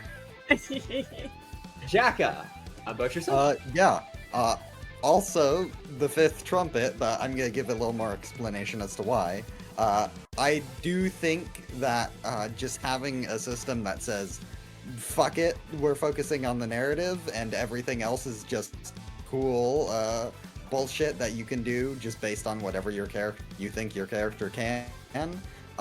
That's fun, and World of Darkness is genuinely a fantastic base for a system. I've only played 2 sessions with World of Darkness's base mechanics, but I've really liked them, and I think they work perfectly for something like the city. So yeah, it's, you know, not the fanciest TTRPG, but it is a very just solid foundation. Yeah. Thank you. I appreciate your answer. They are contractually obligated to say this, by the way, audience. This is, in fact, legally required of them to appear on this. Now, I thank you both very, very much. And I am going to say that you can absolutely see me and Cinna's origins as diceless Text role TTRP. players. Yeah, text role players. But thank you both for the kind words. We love text roleplay here so much. We love text roleplay, and you can join our Discord and participate in text roleplay on our server. Okay, that was my only show. Green Mage, are there any TTRPG systems you haven't run that you would like to run? Okay. Let's put it this way. Not necessarily Project Moon TTRPG systems. As much as I appreciate the 5th Trumpet and Stars of the City, I'd rather be a player, in all honesty. Good answer. Good answer. You You know, know we what should have asked any actually you do? wanna play in, not just you wanna run. But I have, however, I have like 13 different other non-Project Moon related TTRPGs I desire to run, such as Knights of the Underbed, where you're a bunch of stuffed animals protecting your kid, Oh, that's great. or Aw. Pokethulu, made by the same guys who made Munchkin, and the entire concept is Pokemon mixed with Cthulhu, as a tabletop RPG. No, I don't know why they made this, it just is a thing. Anyway, I just have too many systems I want to run as well, and I already have the one in case I want to run a dystopian hellscape. So, I had to wait. Excellent. And CinnaFaun, we'll end with you.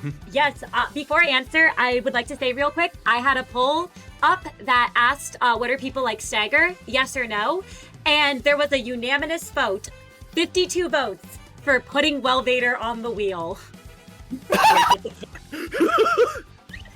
Oh no! Oh my god. This place. I'm sorry, my mic peaked super hard there. Oh No, my god. Nah, Discord I'm- was especially got it.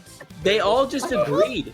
That was I've never seen a community so thoroughly be presented with two options and not a single person broke rank and file. Yep. They all had the answer. Yeah, you know, I was gonna say, I'm not even mad. There was a unanimous agreement to nail me on the cross. I'm like, it wraps back around to just being impressed. You want a good job on y'all for coordinating that and being Okay. in 100% agreement on that. I will gladly be nailed on the cross.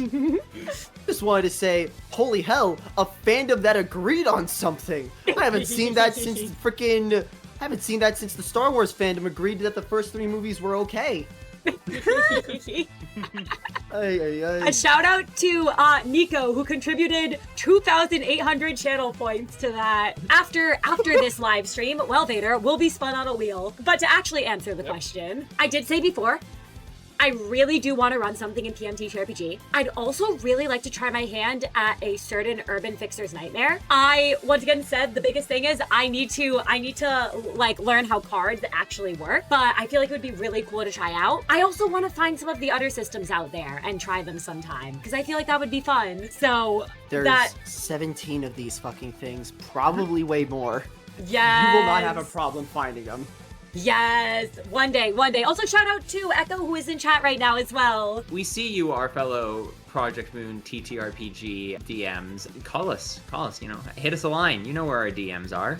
Though I am a host here, I will answer this question that I would love to run all the systems being mentioned here at some point.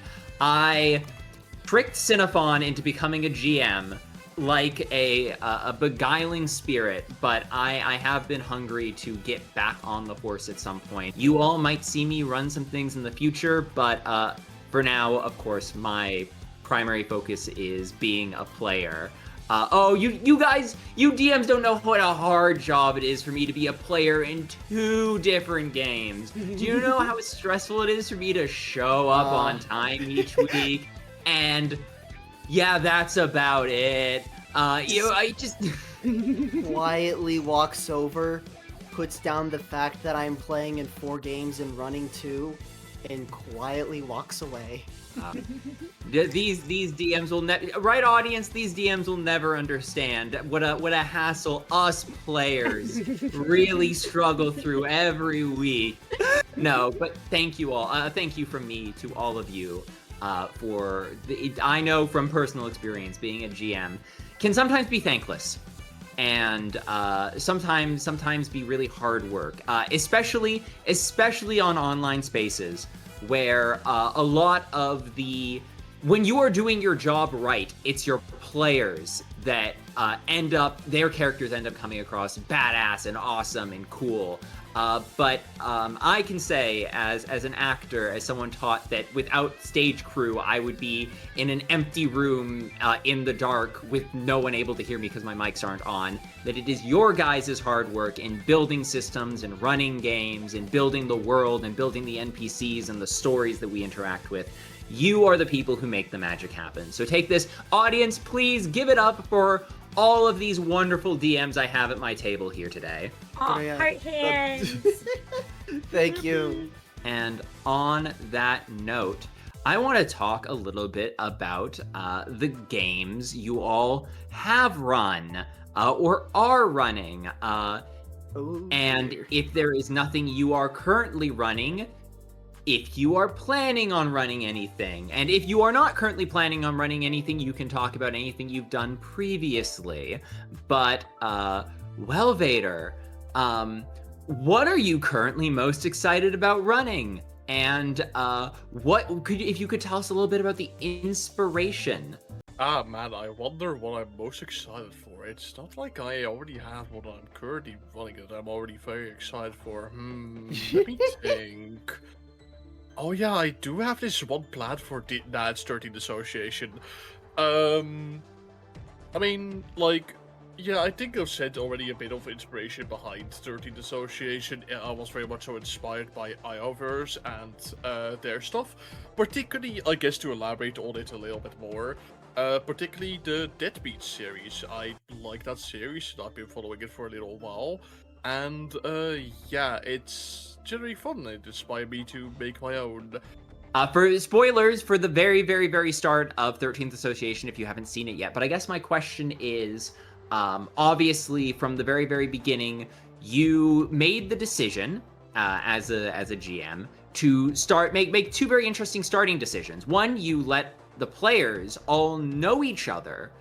The player characters, rather, all know each other before the game began, and you started in what one would call medias res. You started at us all going to, no Surf Dracula here. We did not. We started with going to the 13th Association office. So I guess as a runner, my kind of question is, what inspired you to kind of start your campaign with the decision that the players all kind of have done the meeting and the greeting and know each other, and they're being thrusted right into the start of the story? Well, first of all, I guess I could give a very obvious answer, and I could give a bit more complex answer.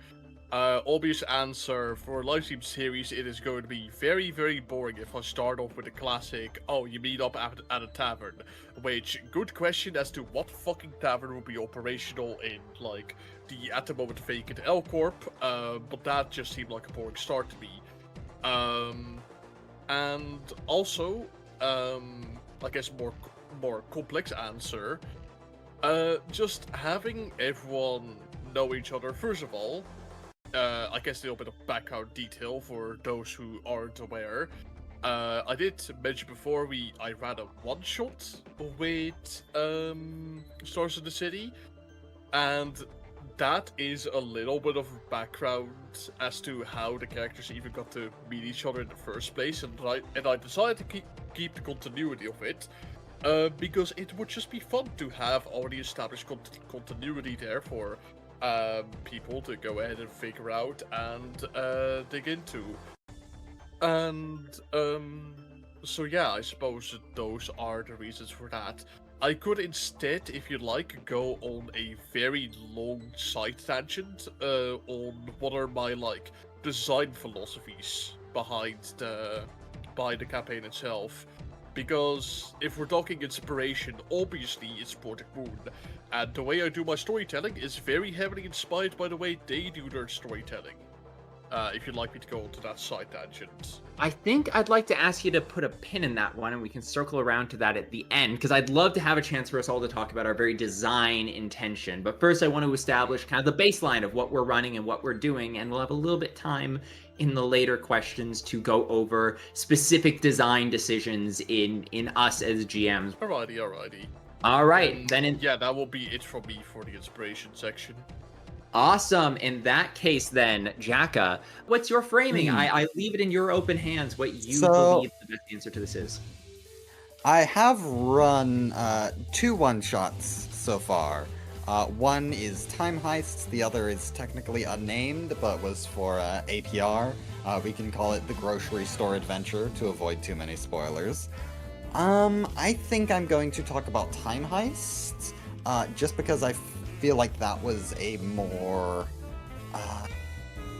honestly, more marketable thing for me to talk about. It's easier for me to relay the information without getting into like weird, more conceptual stuff, because it was a lot more of a traditional adventure than weird grocery store backrooms stuff. But Time Heist was very much, I wanted a short, snappy adventure that gave a lot of interactions with people, and also explored two aspects of the city that I think were a little underdone. The first is the Technology Liberation Alliance and their whole agenda, because I do not feel like Kanto 4 really did justice to the concepts behind them, so I wanted to get a little more into, you know, how they could potentially be the good guys in some scenarios. Make them not feel like they're just bombing people back into the Stone Age for no reason. And the second was I wanted to put it in T-Corp to really show the different ways in which T-Corp's both time manipulation and color manipulation impact people. You know, one little moment was the players coming across a young lady who was manipulating the way time works with sound in order to make music that everyone could hear at the same pace, stuff like that. And it was very much a thing I generally want to do, is take a little corner of the city and really flesh it out, make it my own. Whereas, you know, Limbus is the big theme park, you're going everywhere, seeing everything. I really want to, you know, have players settle down for a little while and really understand what it's like on a smaller scale. So yeah, absolutely. I think it was a good introduction to the system and the premise of telling your own story. And I think it did a really good job showing off what Stars could really do as a system. And I hope it was helpful as you continued on your road to further developing the system afterwards. With that, though, we will probably circle around to pick your brain more about Time Heist and some other things. But first, Green Mage, would you have an upcoming project or a past project you'd like to talk about? Okay, so there's two things I want to talk about. Either A, an upcoming project that I would really want to talk about, but is so in the bare bones that I don't want to disappoint people if it falls through. Or B, one of my oldest and almost first project I've ever made. And I'm trying to debate on which one I think I should talk about. You know what? Screw it. Let the dice decide. Where's my dice? Oh, the Don't GM's like using rolling random dice. chance. Yes, I'm using random chance to decide this. Evens, it's okay. I guess we're doing the old thing. All right. So, way back when I first started, I had I can only describe as a lightning in a bottle moment. The first thing I wanted to do was make an office that is very special to me. The Bastion office.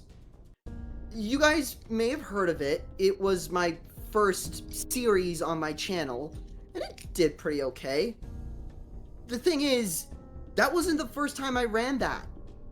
I've been trying to run this singular campaign since I started DMing. Something always comes up though. But I took inspiration from stuff like, I don't know.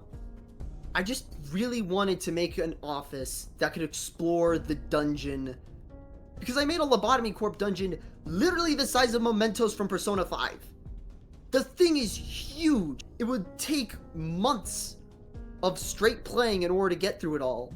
And I was so proud of it. And I was so excited to show people, except it kept backfiring.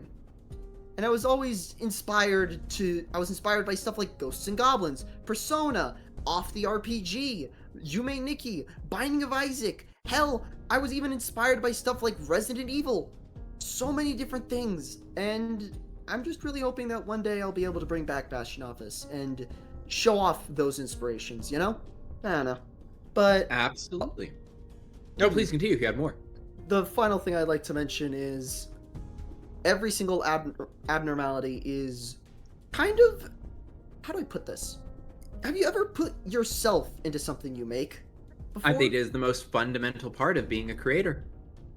Every single abnormality, I'm going to be honest, I made around 3 or 4 a.m. I have over 120 abnormalities in one massive Google Doc. Almost all of them I made at like 3 or 4 a.m.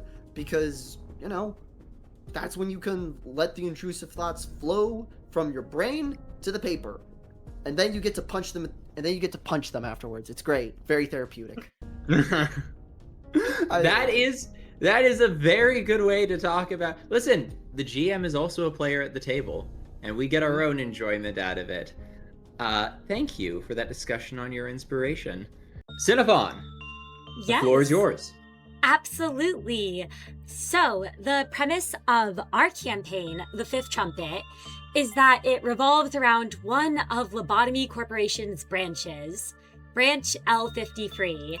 And this branch consists of only 4 departments, each assigned a department head, which, due to the branch conspicuously lacking a proper manager, caused the 4 department heads to share managerial duties in a council format. And these 4 are the players. The one-shot begins with the facility sounding the 5th trumpet. For those of you who have read the Lobotomy Corporation art book, you'll know what that trumpet is. And the 5th trumpet signals that the end of the other corporations has come. It is what sounds when the 4th trumpet has gone off in almost all of the other facilities. What has become of those facilities is uncertain. Branch L53 is unable to get in contact with them, but their branch still stands, and for the moment, the abnormalities inside have yet to escape out into the world beyond. And all the 4 department heads know for sure is this. It is their job and duty, as Lobotomy Corporation department heads, to keep the facility standing. And they will need to suppress the rampaging abnormalities and employees if they are to succeed. Your AI assistant Ange is watching over you, and this is basically the premise that I hit my players with. From there, the one-shot grew into campaign, where my players set out across the city to save what remains of their defunct L Corp branch facility and find a body for their foe-turned-friend, the AI known as Ange. And what inspired me to do this is that I wanted to run a one-shot set in Lobotomy Corporation revolving around L Corp agents. Because I love L Corp, I wanted to be able to interact with the abnormalities, I wanted to give the players ego gear, and don't get me wrong, I love Limbus, but I admit, I wish more people played Lobotomy Corporation, or at the very least, looked into that game, because in terms of the lore and in terms of the premise, it is my favorite of the 3. And I also will say, when I began, I asked all of my players to choose Hey Ego Gear, because I wanted to start out with more obscure ego that I felt deserved more love. That said, Meru got Va, at least a Va weapon, because Magic Bullet has a Hey Ego suit, because he loves Derfrashits, and he so generously does all of our art, and I think he'd call Derfrashits on me if I did not allow that, and I think Pryor can second that.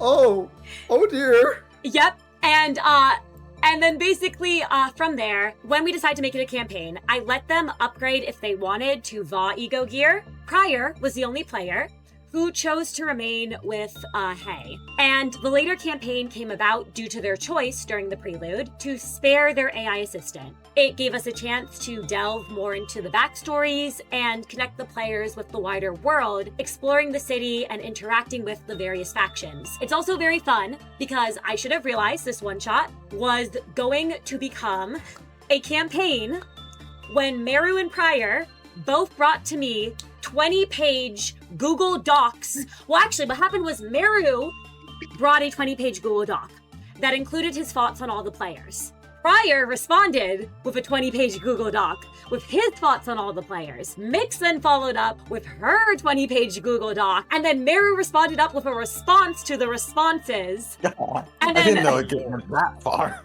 Yep, It it went goes that that far, far. yes. It went that far. And this was before the one-shot was even held. Kai simply said all the characters are hot and that he would like to be connected to Pryor's character. And since the one-shot was set before the fall of L-Corp, but I wanted the campaign to be in the current timeline and canon, thanks to Time Track 2, which their facility had access to back during the prelude. The actual campaign takes place during the events of Limbus. I chose to keep close to canon, and I was inspired to keep close to canon because, one, I wanted it to feel like a Project Moon game. I wanted it to feel like it could be a story that was going on in the world of Project Moon. And I also wanted to be able to throw in references. I want to be able to have some of the more obscure NPCs without spoiling much. Samjo is one of the characters that appears at a point in the Fifth Trumpet. I wanted to be able to have like little appearances of some of the more minor NPCs in particular to kind of make it feel like the characters were having their own story in the world, while the sinners, of course, are having their big overarching story in the background. Like, the players are in the background of Limbus Company, of course, but to the players, their events are what they're experiencing, and every now and then they might hear about 12, 13 if we're including Dante among the sinners, of course. 13 of them running around in their bus. Don't worry about the color fixer. But that was kind of my philosophy and my inspiration with wanting to set it close to canon, and Prior and I have poured over so many key pages and uptie stories and abnormality logs. But yeah, I'm sure the later questions will get into more specific things, but I'm very excited, and thank you for all the support, everyone. Thank you for all the support and heart hands. Absolutely. And on that note, as we pop down in our questions, we've discussed the system, so this is only if people have something extra to add. And Welvader, actually, this is now, as we get into system, we're talking a little bit about inspiration. So as the other campaign runner, you're the one who had a decision for that. So if you want to go a little bit more into your philosophy and premise there, by nature that'll tie into what you chose. So why don't you go ahead? Green Mage Jakka, feel free to throw something in, but I think it's pretty clear why the two of you have chosen your system. So this is more for the campaigners on either side of the block. Yeah, so I suppose it's my go ahead to talk, or? Go right ahead, it's all you. Okay. Yeah, I did actually want to talk about premise some more, because I felt like the previous question I kind of, explained it very, very poorly. So I want to redo that a bit, if y'all don't mind. The general inspirations for the premise of my campaign is I want to, well, aside from the other stuff, I want to basically be able to let the audience and the players experience what it is like to be in the world of Project Moon itself. That is a big part of the reason why, for example, during the first session, I introduced, of course, the concept of, 13 Association is a office, or, 13 Office is an office that hunts abnormalities and also is looking after the Golden Bows for their own mysterious reasons at this time to the 7th Association.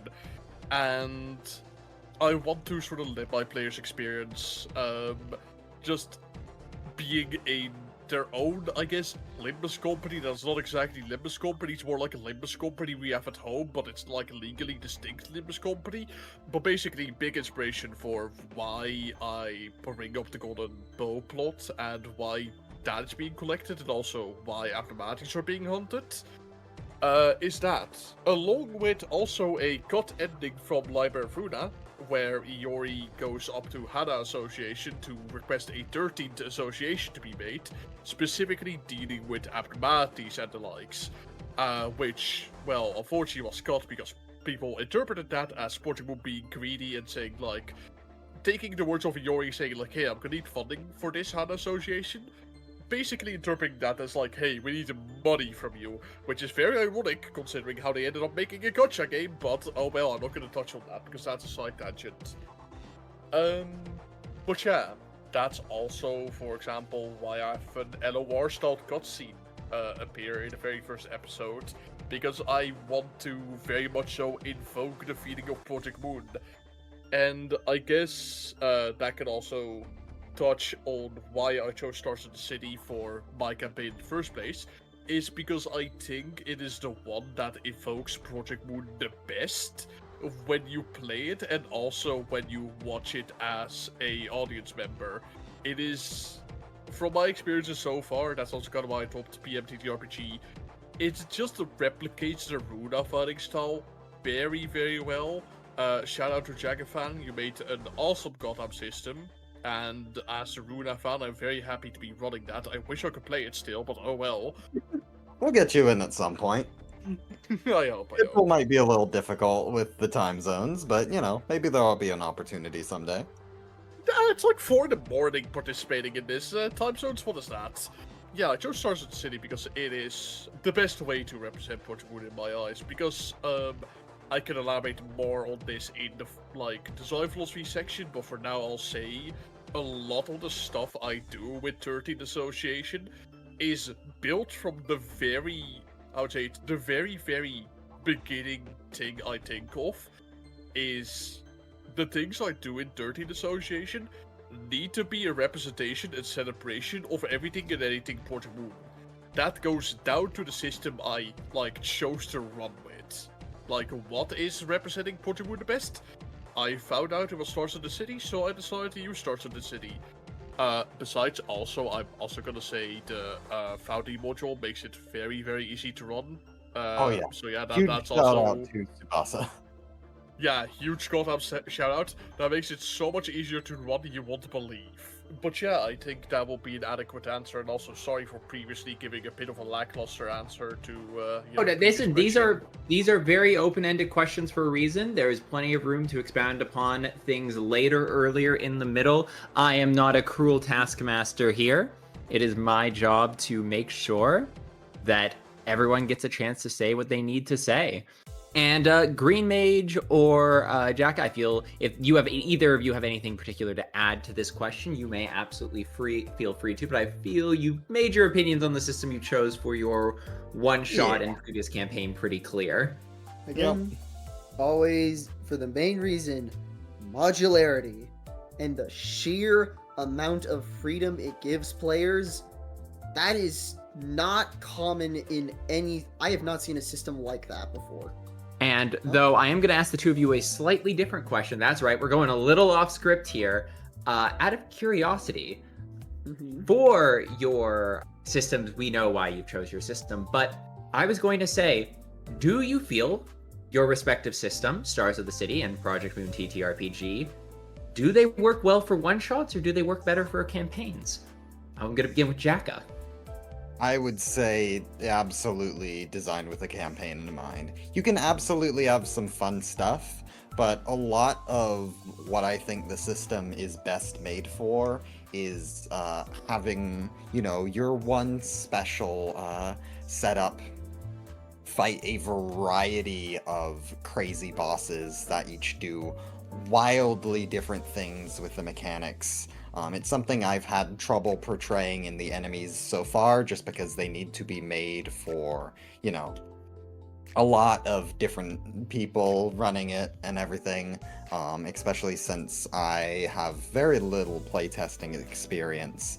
But really, I think being able to challenge your players specifically is very important, and that requires knowing how far you can push them before they break, and just stopping just clear of that so that you get the perfect life or death struggle.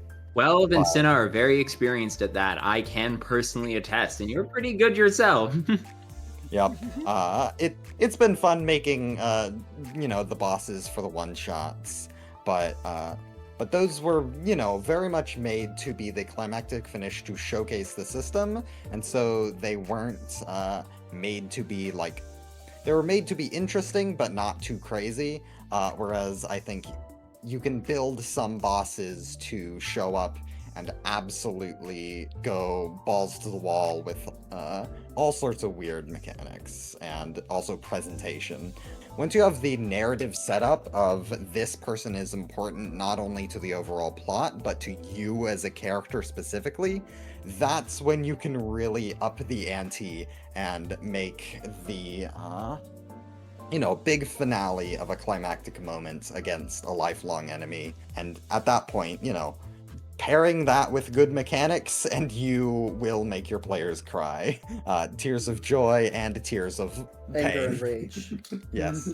But yeah, Yes. I will let Moss take the stage at this point. But yeah, I think absolutely meant for longer campaigns. Fortunately or fortunately, depends how you view it, the testing ground for this system has almost exclusively been West Marches. As such, the system has almost entirely been built around them as well, rather than campaigns. So, it is almost entirely balanced around West Marches, munchkining with West Marches. Hell, there's a reason why most DMs do not let players cross over with status effects. And that's because every single status effect is built so independent, the millisecond multiple people can play off of each other, it gets to crazy heights. As such, this system is primarily built for one-shots rather than team or consistent campaigns or something like that, which is rather unfortunate. But I have to admit, doing one-shots with the system is a blast, and seeing what characters people make is, honest to God, really, really fun. So, can't exactly blame it for that, either way. But essentially, yeah, that is primarily the reason why they are so... Every single character is that independent for that reason in particular.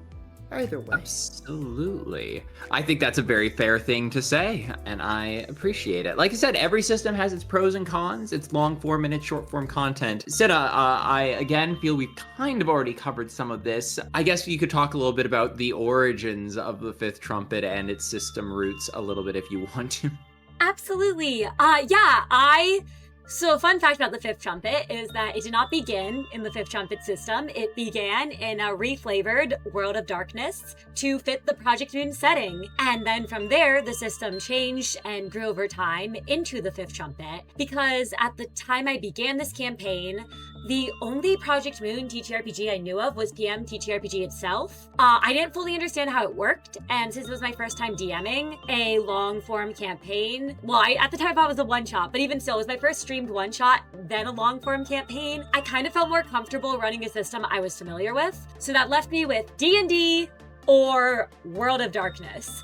And I felt D&D was too high fantasy for the feel I wanted.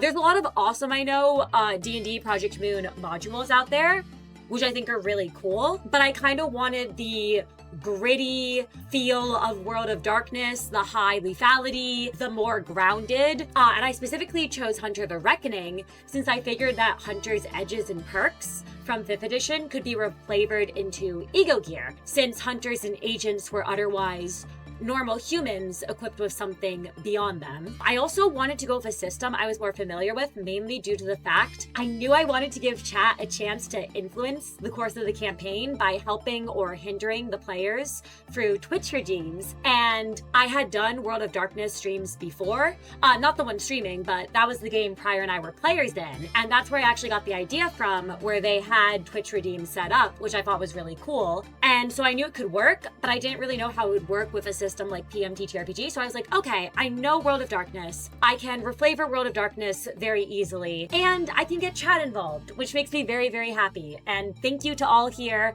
watching who have, at some point, shown up to a Fifth Trumpet stream and influenced the course of the campaign. And that's really my answer about why I went with World of Darkness and then why we turned it into our own system. Absolutely. I appreciate that answer. Thank you very much. Now, let's keep the party moving. This is, again, going to be a slightly different question for Welv and Cinna than the two of you.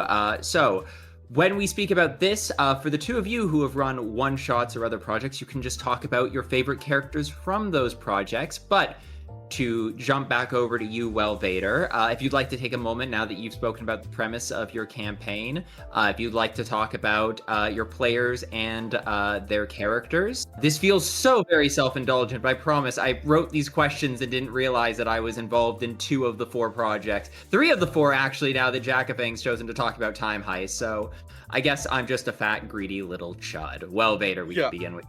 Yeah, gosh, let me tell you about just how awesome of player characters Book and Baum are and how disappointed I am in the rest. God forbid. Nah, just kidding. We have Orkacha playing Ashri. We have Casco playing Devlin. We have Archibird playing Midi. We have Briar playing Book, and then we have Cinna playing Baum. And all these characters are very, very whatchamacallit, I'm going to not spend too much time because we are already. This has been going for a long while, so I'll briefly go over all of them. Yes, do not worry. We are in our final speed round of questions after this, so do not worry too much. But yes, we are pressing a little into time. But I mean, gosh, our conversation has been so lovely. But I will not keep you all for too much longer than we agreed. Do not worry about that. But yeah, I suppose to very quickly go over it. Also, it feels so weird to describe Book and Baum from my perspective when I have the two players over here. I can very much so easily. We can plug our ears and like turn away if you'd like. Yeah, actually, I fucking hate these. Nah, just kidding. No. But yeah, to get Book and Baum, one is a person who's had to give up a lot of their body for, in change for very shitty prosthetics. Another is an old G-Corps veteran. They both have a very tight history together and have worked together for a very long time. Then we also, I forgot Alicia's character, right? Alicia, who is playing Briar Rose. I might as well talk about Briar. Briar, at least, to not give any spoilers, since I know a bit more about as the GM, at least from what has been revealed so far to the audience, very weird and eccentric girl that is very much so obsessed with plants and also very much so obsessed with eating weird and esoteric foods, as has been elaborated on by her eating a fucking Gloomspecatula in session 2. So yeah, that's awesome. And also having a thorny vine salad from one of the Abnos in that session as well. Devlin, get the job done kind of guy. Has a lot of, God, I don't know how else to describe it, has a lot of swagger to him.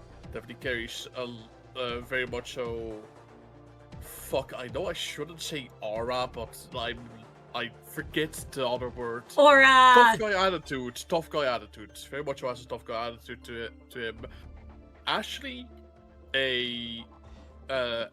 of course, resident engineer of 13 Association, has many idea popping in her head constantly.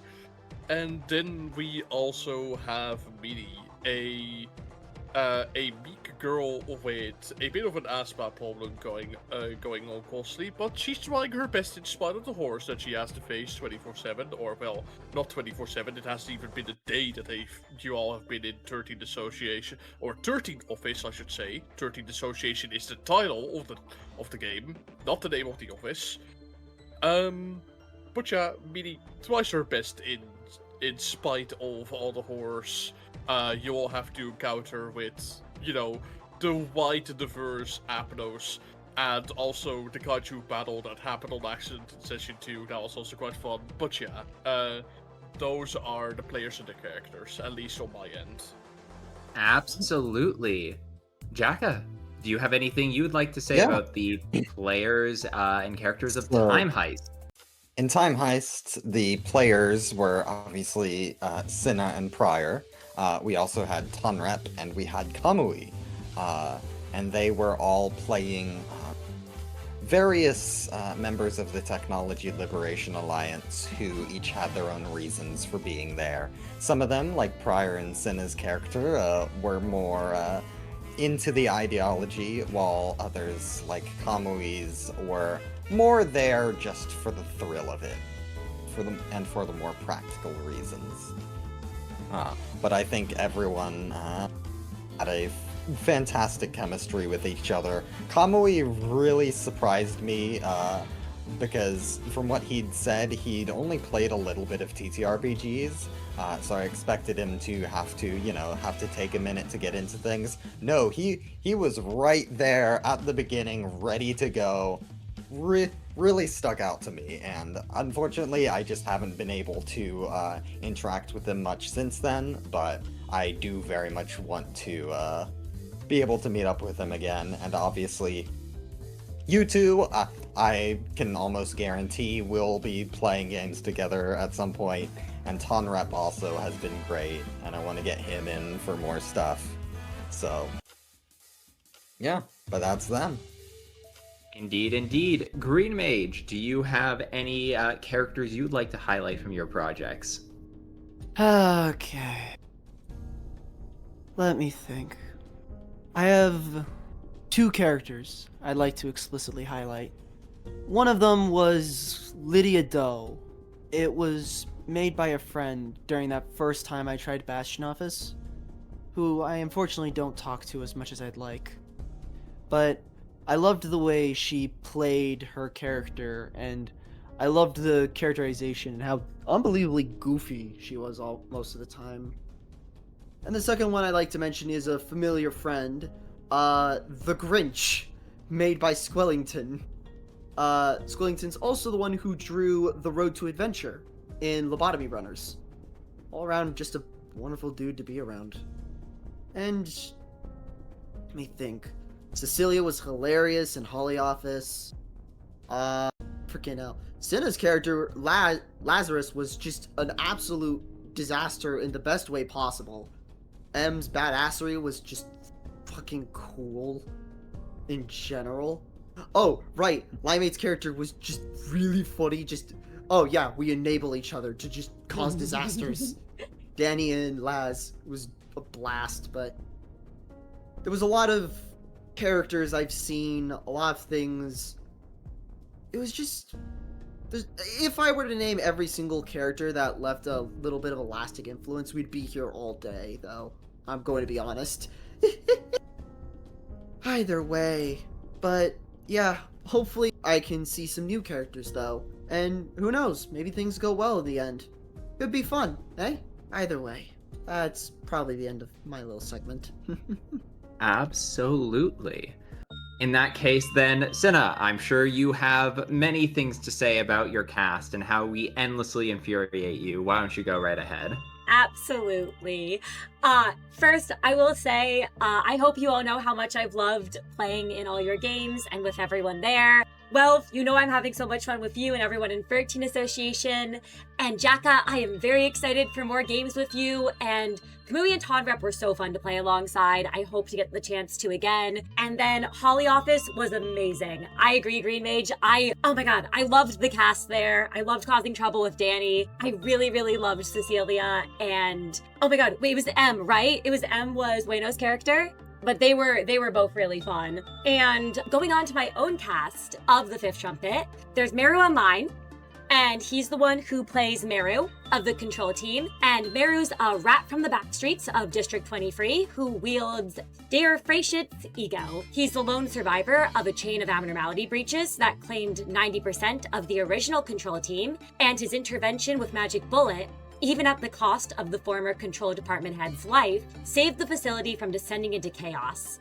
Despite his less than conventional and degraded prosthetics, he knows whatever suffering he experiences in this department is better than wandering the back streets at the mercy of the butchers. This was Meru's first campaign ever that he did, and I am always in awe of watching his development throughout the campaign. I love the little guy so much, and we're about to wrap up his canto, actually.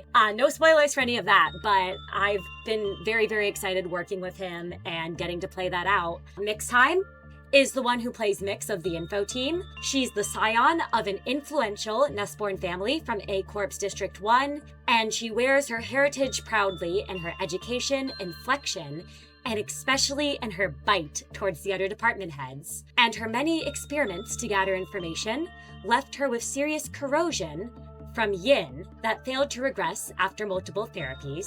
But despite the physical anomalies in the form of her dragon horns and tail, she has proven to be a suitable replacement for the last information department head, who was asked to leave upon the confirmation of her assignment to this branch. Mix had done a lot of TTRPGs before coming into here. She was actually a DM before as well, but she was very new to Project Moon, and it was really fun getting to see her get so into the world and so invested in the lore. And it's very fun seeing the one Nestborn of the party interact with the others. Then Prior, I can introduce your character, or you can introduce yours, whatever you would prefer. I feel as the host, I should remain slightly unbiased in this nature. Absolutely. Well, Prior here is the one who plays Prior of the training team. He's a big brother of the middle who ruled over the web, his club nestled in the back streets of District 23. Lobotomy Corporation expected what one would of a high-ranking finger. A cruel, hedonistic, ruthless man.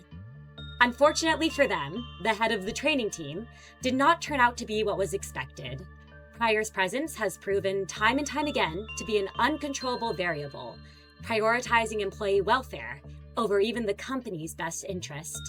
His quotas are barely met, and despite many unfortunate and unforeseen incidents inside his department, he maintains an iron grip upon his employees and clerks who have formed an almost cult-like appreciation for their leader. His constant interactions with one Cin appear to have left an impact on him. Despite this, no greater candidate has stepped forward to replace him. And prior here, I think we've been doing TTRPGs for and role-playing in general for 7 years at this point. About 7 years, yeah. Yep, about 7 years. So I knew coming in the kind of characters Pryor likes to play, which is why him playing Pryor was actually a surprise. It was very funny because Pryor started out like his normal type of character he plays. And as you started to write more of the backstory, especially at the beginning, and as things went on, it was very fun watching Pryor develop. And I will not say any more because of spoilers, but I'm very excited for what's in store. And our final Absolutely. and last player is Kai Calypso, who plays Kai of the safety team. Kai is a bubbly, cheery presence who bonded quickly with everyone who he met, but just as quickly moved on from the grisly and terrible fates that would befall them as a tragic consequence of their work at L-Corp. His perky attitude, numerous quirks, and charm won over others. Unfortunately, his history with Department Head Pryor quickly became well known, and despite Pryor's dogged avoidance of Kai's affection, it made it easy for Pryor to subsume Kai's duties into his own, further expanding his influence over the facility. Kai, for his part, continued to attempt to chase Pryor's attention and approval, and whatever history they shared, the balance of power appeared then, and even now, entirely unequal. And Kai was, like Meru, new to TTRPGs. Unlike Meru, however, Kai was very new to Project Moon, and it was very fun having him aboard the team. As you all may have noticed, the players' names match their characters' names, and all of the characters are based on their VTuber designs as well. And it was really fun coming up with why they had those designs, such as Meru's prosthetics, or, Mix's corrosion, or in Kai's case, that's something yet to be delved into. But it was really fun seeing that, and I really wanted to do something when we were all making characters where we connected their VTubers to the characters themselves. Absolutely. Now, we are running a little bit long, but there are just a few quick questions I want to go through, so let's call this a speed round. So, our next question. I would like to know your favorite moment, which could be when a player surprised you, like a favorite combat you guys had in your time in the Project Moon Sphere. What's the first thing that comes to the top of your head as your moment that stands out more than anyone else? And if you want to include a moment that surprised you, a combat, and a quick thing, or if you just have one of the three of them you'd like to go through, we're going to really switch it up. We're going to start with Jakka.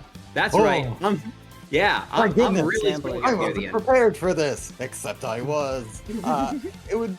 Since I have a pretty limited experience, I'm gonna have to say my most standout feels like it would have to be Kamui deciding to hit a young woman with a chair. Oh god, that fucking moment. I've never seen a party so quickly regret a decision. It was brilliant. And then we're gonna go to you, Green Mage. Aha. Oh, okay. Okay, can I count a character as a moment? You can absolutely. This is a very open-ended question. Whatever. Bronzo's existence. Every single time I've used Bronzo in any single one of my campaigns, it has always been the dumbest crap possible, and it completely kills the mood in the best way possible. Like, immediately it makes all the players go, "Oh, yo, it's Bronzo!" It's awesome, and it always makes me smile. His entire existence is moment of hilarity, and that makes me smile. I loved Bronzo. Bronzo's an absolute blast. Then, in that case, Welv, what's your answer or answers? Well, I'm supposed to keep it brief as well, since this is a flash round. I guess the one moment I can mention, and I think it's probably the best, it was part of the live stream, 13th Association. My favorite moment so far has been when Casco's character, Devlin, decided Decided it was Devlin in the time? lobotomy Sorry, court please go batch ahead. that they were, in the lobotomy court batch they were, how would say it, exploring.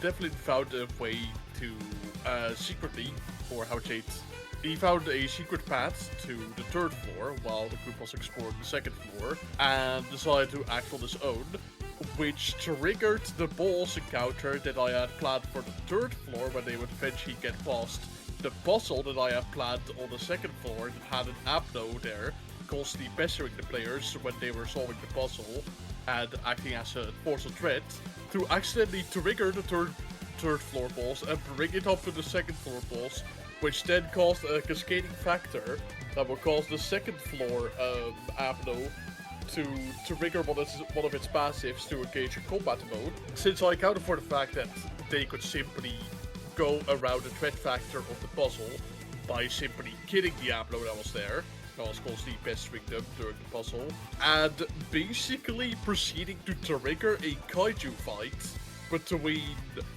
the floor 3 boss, which was a very large. Do I say that? That would be spoilers actually, since I have players here. Listen, you can. You can always tell us to cover our ears. Let's just say it was a weirdly more advanced class 3 glued back to them that would borderline on class 4, and triggering that to go up against an aberration of Spiral of Contempt called Spiral of Envy, and then also the players were there in the mix of all of that to deal with that bullshit. Yeah. And obviously, since the Pectulums and the Abnos hold no allegiance to each other, it was a free-for-all for 3 different parties involved, and was kind of funny to run that entire combat scene. I suppose that was my favorite moment yet. It was so fun. Well, 13th Association. Also, how you all made it through that? Pretty decent. Honorable mention to Cinna rolling the worst possible roll on the very first roll of the campaign for reading with max dice. Yep. Oh, true. That is also one of my favorite moments For ever. reading comprehension? Yes! I Yes.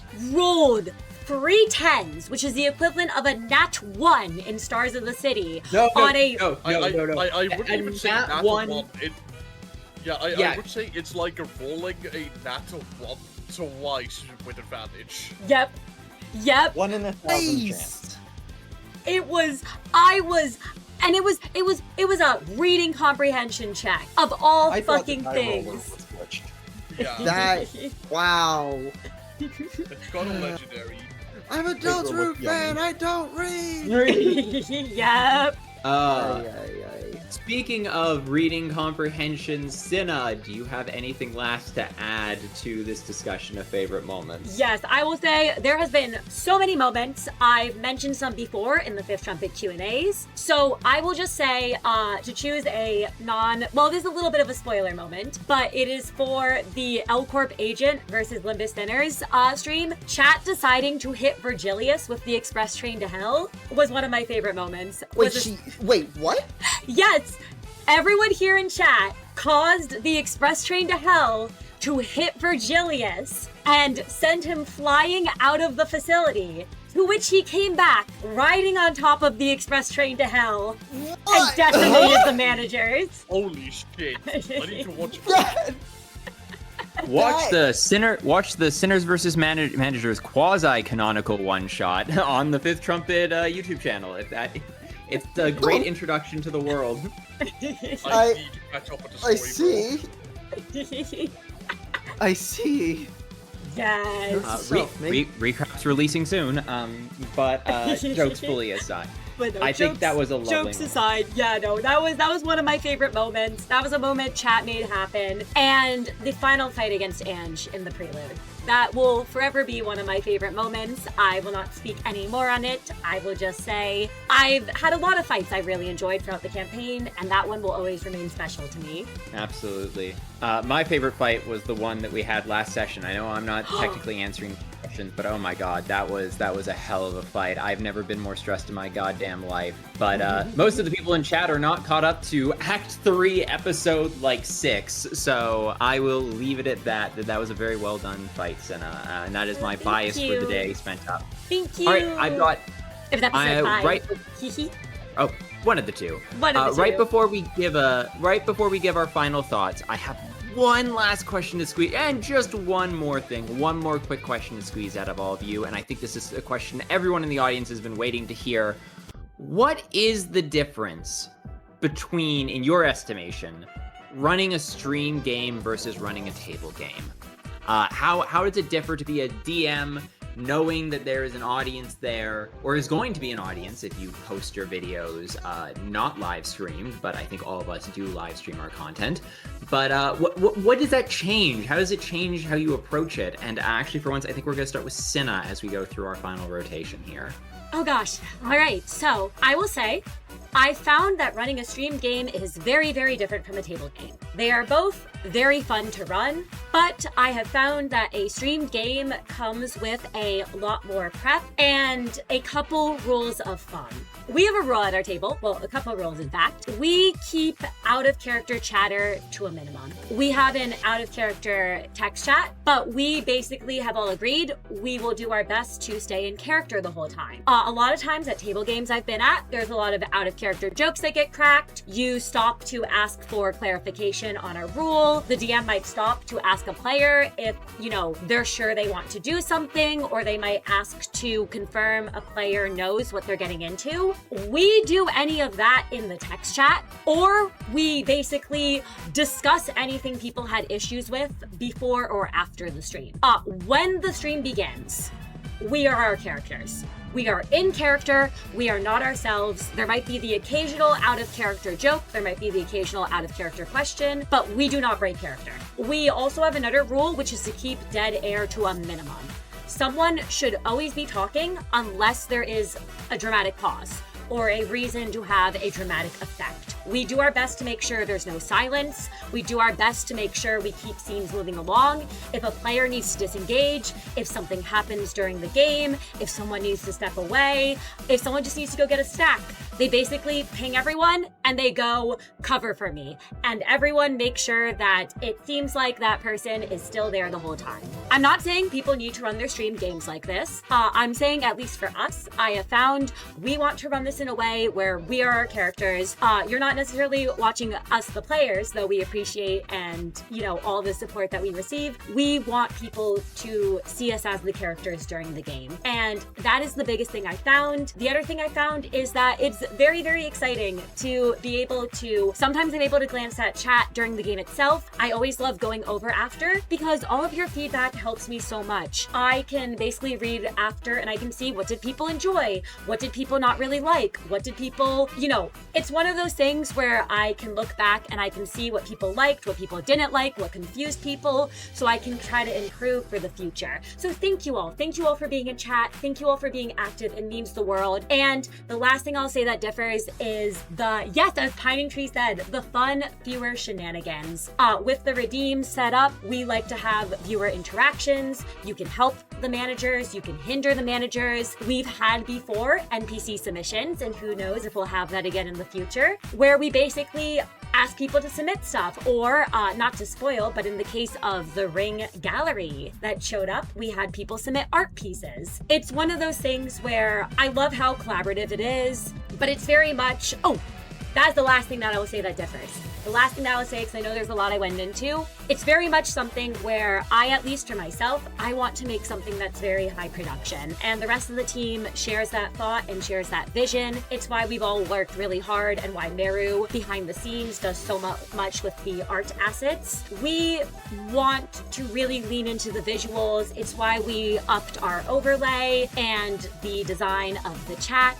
And it's also why we got these awesome little icons that were done by End over on Twitter. It's why Meru works so hard behind the scenes on everything. We want to make sure that we have an asset that we can use. Of course, sometimes you're going to need theater of the mind, but it's very much one of those things where I found it differs because a lot of work goes into this, a lot of prep goes into this. I've had to work very closely with all of my players to make sure they're comfortable, because during a streamed game, if something happens, we can't really stop to make sure things are okay, which is why we need to communicate a lot and we need to spend a lot of time out of session talking to one another. But that is what I found is the big differences between running a streamed game versus, you know, running a game at a table, which would be a very different experience. Yep, a very different experience. Absolutely. Well, thank you, Cinna, so much for your insights. GreenMage, any comments on the difference?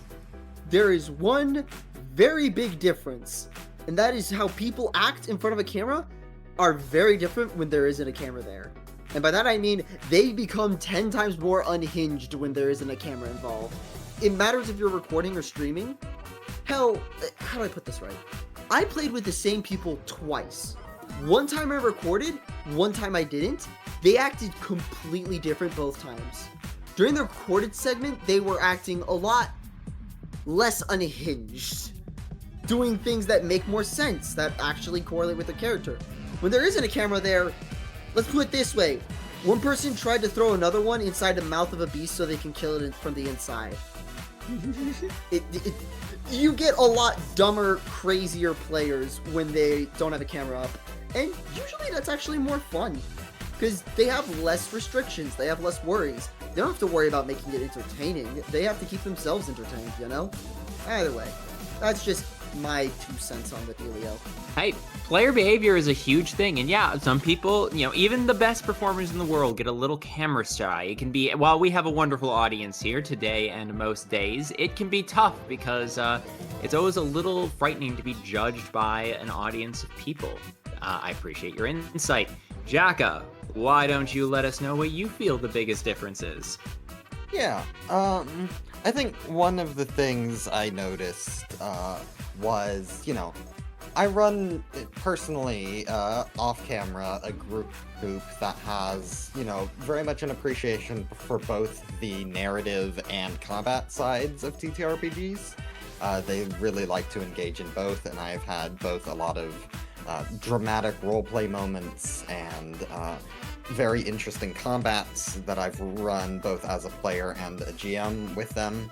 But I've noticed with a streamed game, you know, it's a lot harder to be invested in the combat side of it when you're not, you know, making those decisions. You know, combat is generally like, you know, the star of the show in a lot of games when you're playing personally off camera, and, you know, the players want to really take that action.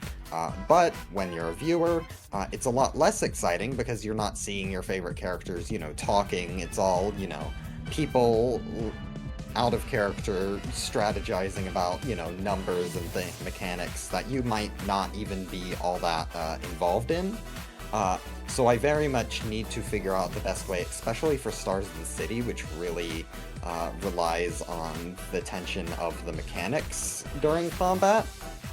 Really need to find a way to format that in a way that keeps the interesting roleplay going without slowing it down so much that combat takes, you know, 4 hours the whole session. So yeah, I'd say combat and keeping that interesting is one of the biggest things to keep in mind. I think that is a very good point. Don't we know it too? With combat. Don't we know it? Don't we know it? Everyone here is nodding their heads in awareness. Yeah. Players accidentally started Kaiju fight, and the fight becomes way longer and bigger than I was ever intending it to be. Me when my players accidentally somehow pull White Knight into the game, and I had to make a stat sheet on the spot. Go create the Antichrist. Speaking about players going outside your expectations, Welvader, why don't you bring us home with your insights? You know, I I was gonna jokingly say I think a much funnier, better transition could have been speaking of the Antichrist. Anyway, God. anyway. Evil Welvader. No, sorry, this is just my brain going delirious at 5 in the morning because it's 5 in the morning. Hi, I'm Welvader, by the way. But yeah, I guess a lot. I mean, you all have touched on things that I would have touched on already. So I guess I'll touch on how it feels just personally for like me as a DM and sort of, I guess, my personal anecdote for it.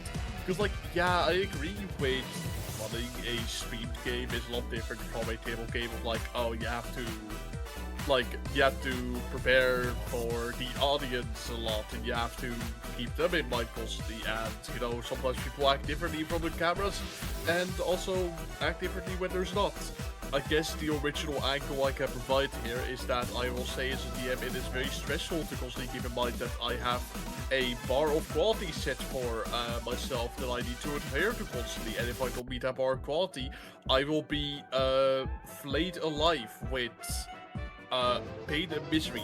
Anyway, that is all to say, it's stressful running a stream game. Like, it's fun to have the audience there, but I will not deny the factor that it is very stressful to also have the audience there, you know, because when it is just players, I am more comfortable just goofing around and not keeping myself to a certain standard of quality, and maybe, how to say it, cutting a few corners here and there.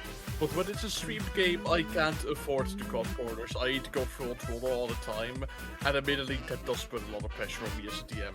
And yeah, that's what I'll say is the difference of a streamed game versus just a casual, like, table game.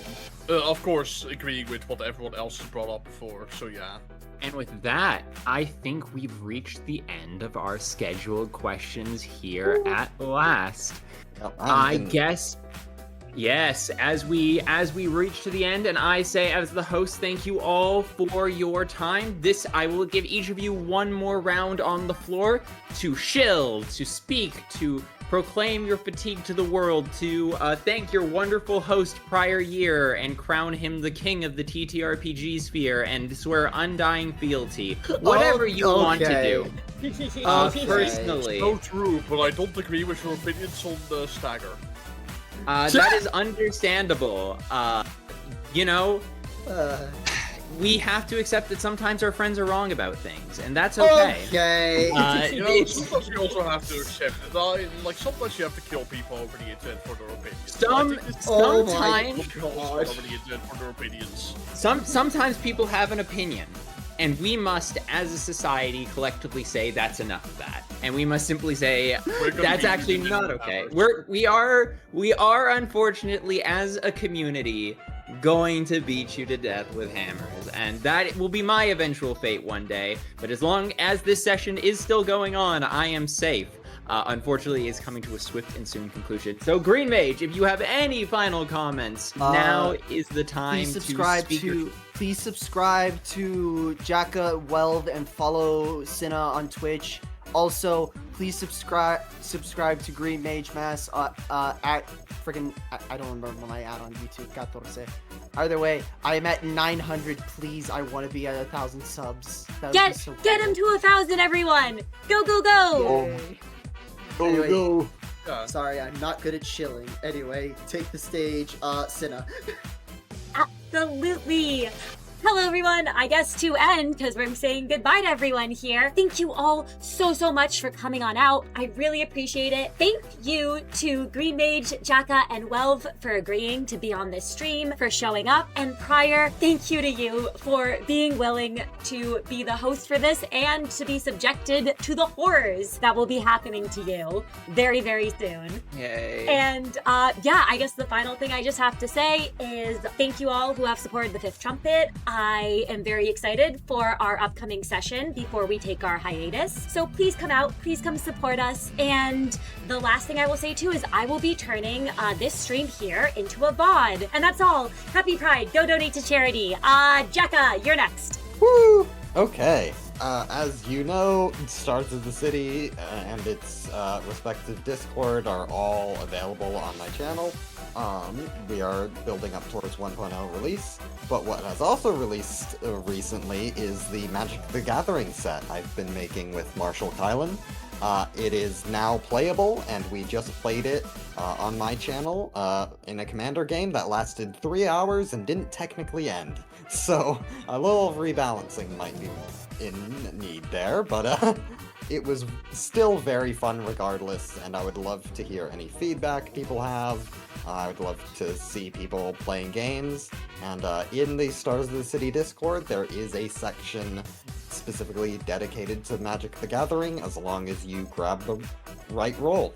And we are looking to put together an organized schedule for people to actually be able to play regularly, have a game night specified, so that people aren't just hoping that someone's down at the right time or anything like that.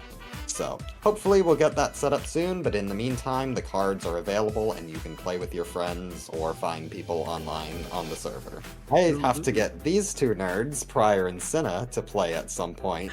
Yes! Maybe drag Meru in as well, we'll see. Oh my I know gosh. He also plays MTG. He does. We'll have to drag him in too. But yeah, I suppose last thing is to pass it to Welvader. Yeah. Now, like, everyone here is going on wonderful tangents about the works that they've done and, you know, shitting their own creations and advertising and whatnot. However, I think it will personally be much funnier if I were to say that Stagger is a mechanic that is fundamentally completely fine and there's absolutely nothing wrong with Stagger, and in fact we should completely keep it as is.